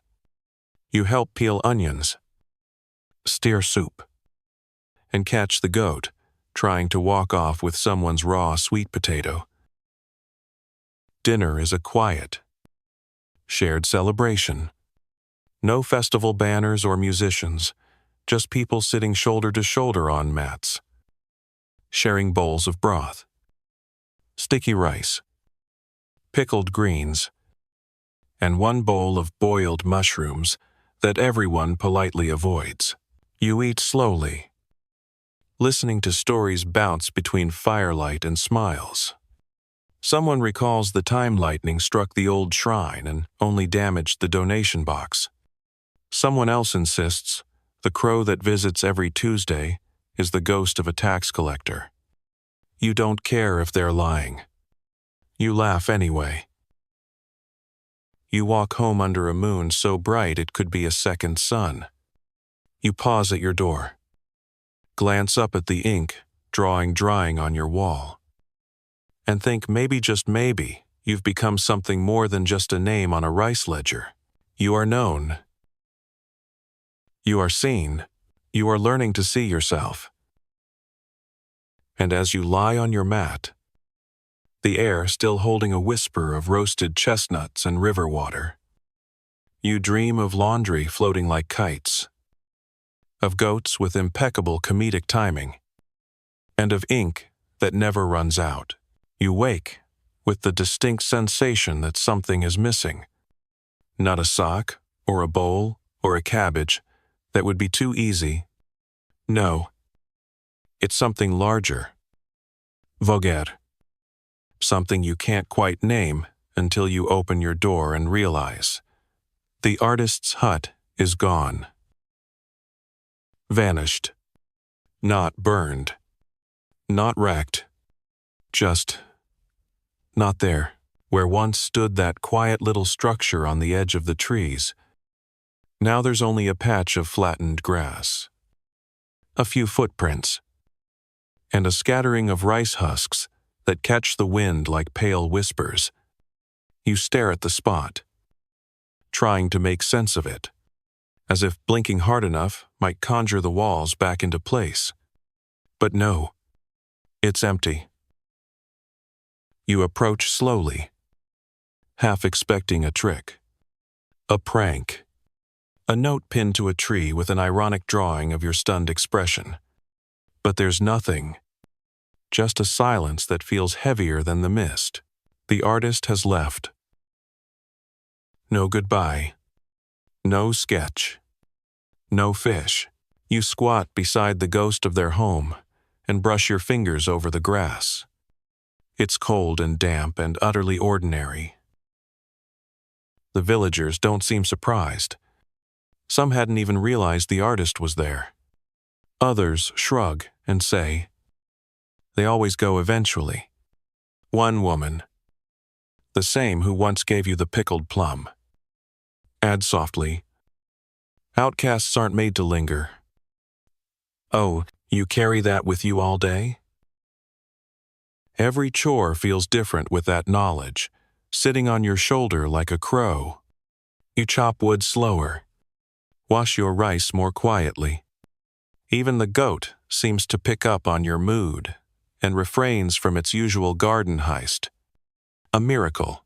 By midday, you decide to take the long path past the old kiln again. Maybe it's foolish. Maybe you're just hoping for a scrap of something left behind. A brush. A note. Anything. Instead, you find an old wooden charm hanging from a tree branch near where the hut used to be. It's carved with the shape of a fish. Not a goofy, flute-playing one. A real one. Sleek. Elegant. Swimming upstream against a carved current. You take it. Back home, you hang it near your mat, beside the drawings. You don't know what it means. Maybe nothing. Maybe everything. But it's something. And today, that's enough. That evening, as the sun sets in molten gold, the village prepares for a ritual cleansing.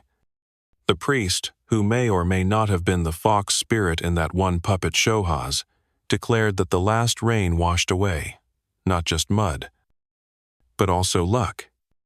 And luck must be invited back. You gather with the others at the shrine, clutching paper charms and small offerings, rice, herbs, and for some reason, one very indignant chicken. The ceremony is simple chanting, fire, waving branches that smell like pine and citrus. You're handed a leafy switch and told to sweep away bad spirits. First from yourself, then from the person beside you. You do it, hesitantly. Then with a little more gusto, you sweep your neighbor. Your neighbor sweeps you. You both giggle. Then the priest sprinkles salt over everyone like confetti and declares the ritual complete. Everyone claps. The chicken clucks in disapproval.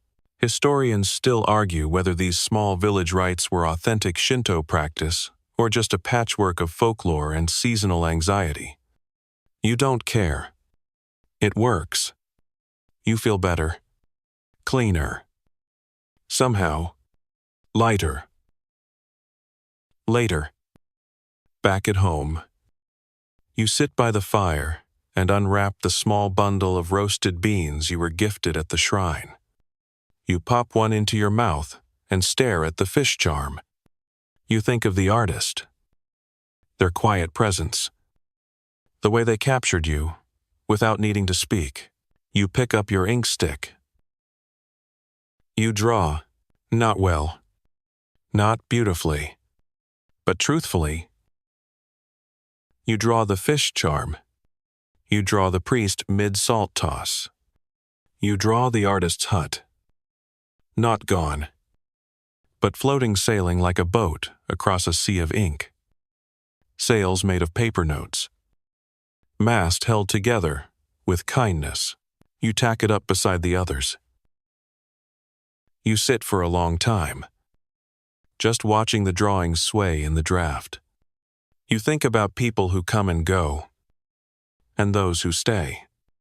About the stories you carry, and the ones you choose to pass on. And about how something as simple as a goat-stealing cabbage thief can become immortal in someone's sketch. Then you lie down, arms behind your head, and let the rhythm of crickets lull you towards sleep. You dream of ink that dances, of rivers that speak, and of a hut that returns. Only now it floats in the clouds. Drawing the world as it passes, you wake to a thump. Then another, then a muffled voice outside your window yelling, It's coming down. You sit up just in time to see a bundle of roof tiles cascade past your doorway like particularly aggressive bread rolls. Dust fills the air. Your neighbor's roof, never a structural masterpiece, has finally given up the ghost. You throw on your robe and rush outside as a cloud of debris rolls over the garden like a very confused storm.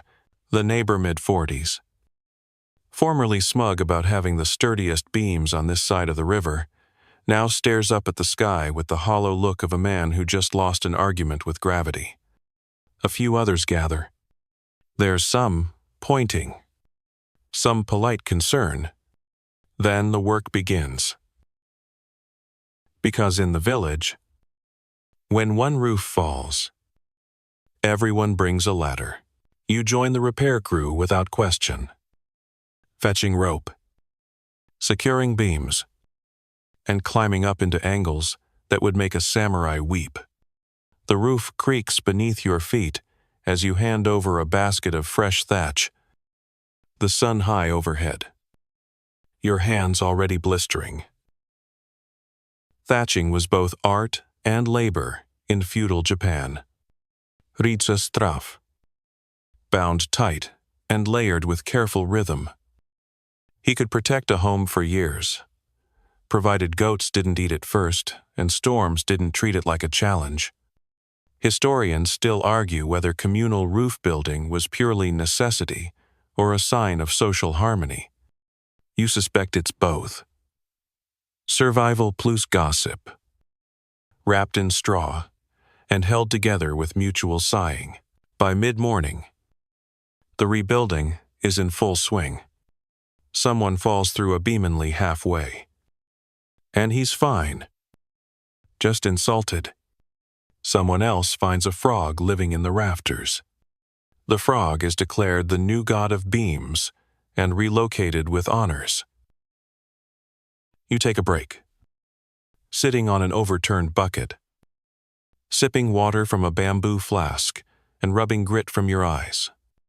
A child runs past, waving a stick and shouting something about demons in the attic. No one asks questions. You don't want to know, as the sun reaches its peak. The work slows. You peel an orange, someone passed around, and watch as the roof takes shape again, rougher than before. Maybe. But honest. Real. Touched by a dozen hands that don't always like each other, but always show up. When it's done, the neighbor claps awkwardly and offers his thanks with a bowl of cold noodles for everyone. You slurp yours gratefully, letting the broth wash down bits of straw. Pride and exhaustion. It tastes like a job well done, and maybe a little bit like frog. Later, the children insist on putting on a roof celebration play. It involves one of them pretending to be the roof, another pretending to be wind, and the smallest pretending to be the chicken who predicted it all. There's a lot of tumbling, a lot of yelling. The roof, child, eventually marries the wind, child, and they move to the sea. Everyone applauds. You laugh until your ribs hurt. As the sun sets, casting long shadows across your smudged face and sore arms, you find yourself wandering down to the riverbank again. Not to wash this time, just to breathe. Load.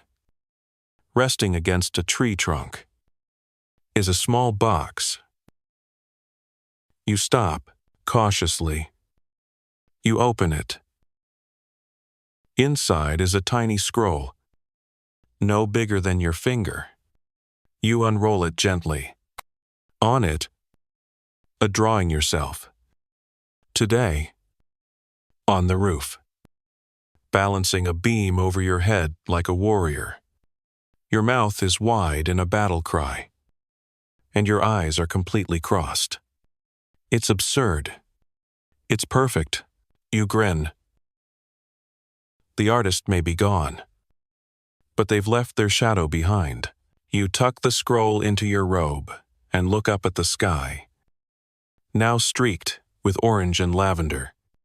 Swallows dive above the treetops, swooping like thoughts too fast to catch. On the walk home, the village glows with lantern light. Someone's playing a flute not well, but with enthusiasm. A few elders sit outside, sipping tea, murmuring about the year's harvest, the weather, and whether or not the frog should get a tiny shrine. You sit near your doorway, legs stretched, the fish charm swaying slightly in the breeze. You light your lamp and add today's scroll to your wall. It's growing crowded now, this little museum of moments, drawn and earned. Before bed, you write something for the first time in weeks. Not a story, not a message, just a single word, carved into a piece of driftwood. Still. Because you are. Still here. Still breathing. Still part of this odd, crumbling miracle of a village. You place the driftwood above your door like a charm and lie back on your mat. Sore, in all the best ways. You dream of straw that sings, frogs that bless buildings, and a roof so strong it holds up the stars. You wake to cold. Not the polite kind of cold that just nudges you and says, "Hey, maybe wear an extra layer." No. This cold lunges at you the moment you sit up. Your breath curls in the air like a dragon escaping your nostrils. The mat is stiff. Your toes are complaining. And your blanket has apparently given up on insulating and decided to become a decorative shroud. You throw on every robe you own, some forwards, some backwards, one possibly upside down, and shuffle out into the crisp morning like a very stylish scarecrow. Outside, the frost glistens on everything. Roofs, fences, the goat's forehead. Even your firewood pile looks like it's been dusted with confectioner's sugar. The sky is pale, and the trees stand silent, their leaves long surrendered to the wind. You crunch across the path to your neighbor's fire pit, where a few brave souls are already boiling water in a soot-blackened pot. Winter came early, one mutters. You nod, teeth chattering, and accept a shared cup of smoky tea. It scalds your hands and tongue in all the right ways. The village, never exactly loud, feels muffled, like snow has already blanketed it, though the flakes haven't yet fallen. People speak softly, movements are slower, children are bundled like dumplings and shuffled inside. Winter, in feudal Japan, was a test of patience, of planning, of how much dried daikon and pickled plum you managed to squirrel away without anyone noticing. Food became more precious than gold. Fires became sacred. And your layers? Absolute social currency. Historians still argue whether peasants in rural regions like yours had enough material to truly endure winter, or if seasonal starvation was simply a quiet reality and recorded, unmentioned, but deeply understood. You spend the morning layering straw inside your walls, trying to stop the wind from treating your hut like a flute. You hang a blanket over the door, stuff rags around the window gaps, and then wrap your water jar in a scarf. It's not practical, but it feels like friendship. Around midday, someone yells. The kiln's lit. You blink. The old stone kiln hasn't been used in months. It was a pottery spot once, but lately it's become more symbolic than useful. Still, you join the procession of villagers heading up the slope. There it is, belching smoke into the cold air. Flames flickering inside. Heat shimmering at the mouth like an invitation to thaw your soul.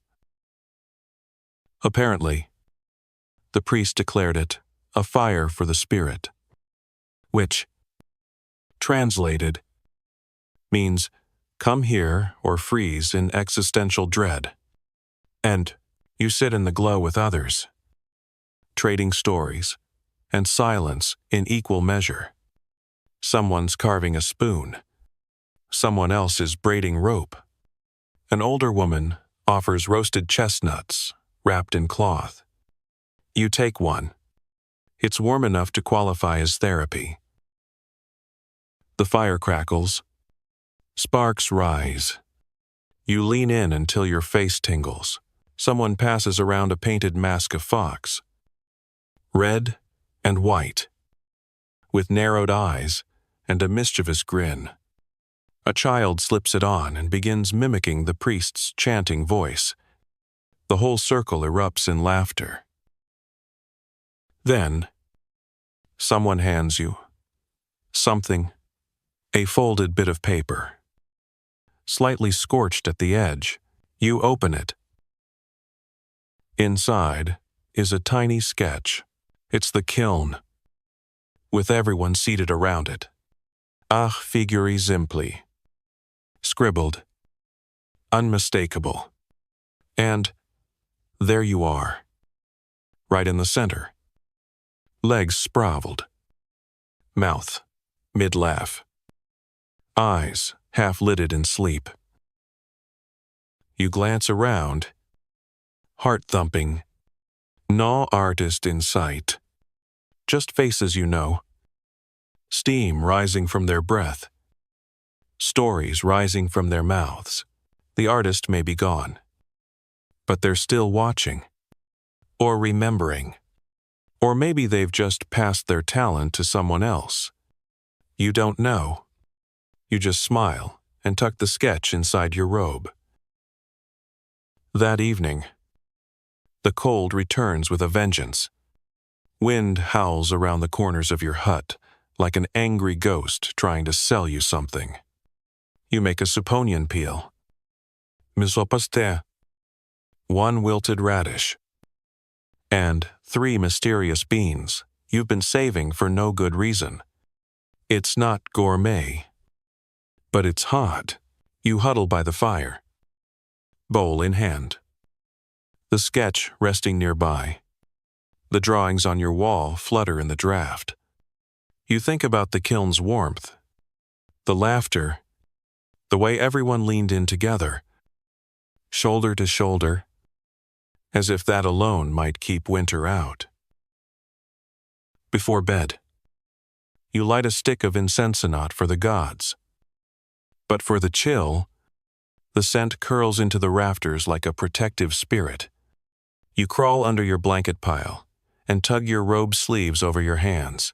Outside, the stars blink through the bare branches. The air is sharp, but your heart is full.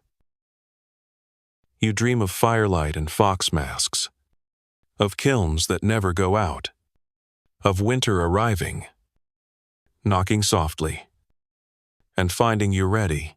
The next morning, you don't wake so much as emerge. Like dough from a rice steamer, every joint is stiff. Your blanket is wrapped around your head like a questionably effective turban. You peek out and discover that during the night, your door drifted open. A single dry leaf now rests on your mat like a calling card. You stare at it. You consider blaming the goat. You shuffle outside, wrapped like a dumpling in every layer you own, and find the world transformed. Snow not much. Just a shy dusting has turned the village into a quiet, pale painting. The roofs wear soft caps. The trees are outlined in delicate frost, and the path crunches beneath your feet with a sound that's almost musical. Like the world is whispering in haiku, it's your turn to help at the shrine today. You groan. It's always your turn when it's coldest. But you go. Because it matters, because offering rice to a local spirit who might otherwise curse your vegetables seems like a small price to pay. The shrine sits atop a knobby hill, reached by slippery steps and guarded by two weather-worn lion-dog statues who, frankly, look just as cold as you feel. You light a stick of incense, bow 3 times, and place your offering, half a rice ball, a dried persimmon, and because you're feeling generoused, roasted beans. The priest arrives a few moments later and nods at your offering approvingly, even if he still insists the gods prefer daikon. Shrines in villages like yours are odd. Things part temple, part town square, part suggestion box for the divine. Historians still argue whether these small community shrines were primarily Shinto, Buddhist, or just a blend of convenience and charm. You argue only that they smell nice and give people an excuse to wear ceremonial hats. On your way back, you pass the river and find a surprise, a small wooden plank wedged into a snowdrift. You dig it out gently. On the back is ink, smudged but visible. It's a fish. Of course it is. Wearing earmuffs. You don't laugh. Exactly. You just exhale through your nose hard enough to fog up the whole mountain. Back at home, you boil water for tea and warm your fingers near the fire. The wind howls against your walls like a disgruntled flute player. You pour the tea and sit with your collection of drawings, scattered across the floor like bits of your own story. There's one from every season now. A puppet, a goat, the flooded garden, the rebuilt roof, the fish, always the fish. You realize they've become your calendar marks, not of time passing, but of time being. You add the earmuff fish to the wall. It doesn't match the others. It's smaller, colder, but it's the perfect end note. Evening settles in soft and slow. The villagers gather at the square for the annual end-of-year ceremony. Not the grand New Year festivities of the lords, just your own simple farewell to the year's mud, mischief, and miracle survival. Someone has crafted a makeshift stage again, with leftover festival decorations and a backdrop painted entirely in rice paste and optimism. The children perform a version of your year's highlights. A chicken plays the tax inspector. A cabbage is honored for bravery. You get a walk-on role as person who yells a lot at weather. Played by a child who clearly thinks you're part frog, the laughter is warm. The food is shared. The night deepens. A final lantern is released into the sky, painted with crude symbols for luck, health, and fewer goat-related disasters. You watch it drift up and vanish into the stars. Later, you return to your hut, breath visible in the air, hands smelling faintly of miso and charcoal. You sit one last time before your wall of sketches. You stare not at what's drawn, but at what isn't, the blank spaces in between, the quiet moments, the steps you took in mud, the tears you didn't shed, the kindness you gave without noticing. And the realization settles in you like a warm stone in cold hands. You've survived. No parade. No title. No feast. Just small victories stitched together like straw in a roof. Or ink on paper. Or laughter, shared by a fire. And now, The year turns over. The fire burns low. The goat, miraculously, is asleep and not on your roof. You lie down, pull your blanket tight, and let your breath slow. You dream not of war or lords or glory, but of sunlight on thawing snow, of warm rice in your palm, and of a village that sees you, that remembers you, that loves you, in its own strange, cabbage-flavored way. And now, you rest. The fire crackles lower, barely more than a glow now, casting soft amber light across your weathered walls. Outside, snowflakes begin to drift again, lazy and slow, curling through the dark like tiny paper secrets. The wind has calmed to a whisper, brushing gently against the door as if checking that you've finally settled. Inside, all is still. Your mat is warm beneath you, your robes tucked high around your chin. Your breath moves slow, and even now, the rise and fall of it matching the soft rhythm of distant bells somewhere. Far off, someone is finishing their own prayers to the old year. You're not alone. You never really were. The drawings on your wall barely stir now. Even the inkfish seems content. Its silly little earmuffs keeping it safe from dreams too loud. The charm above your door swings just once more before coming to rest. And you feel it in your chest, a kind of peace. Not loud or showy. Just steady, honest, like someone wrapping you in the final words of a long, quiet song. You've walked muddy paths. You've carried more than your weight. You've slept with cold toes, eaten mystery roots, and faced down a roof that wanted to retire early, and still you endured. So now, let the world fade gently. Let the sound slip away.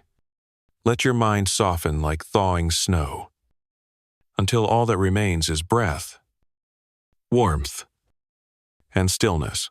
Sleep deeply. Traveler, you've earned it. Sweet dreams.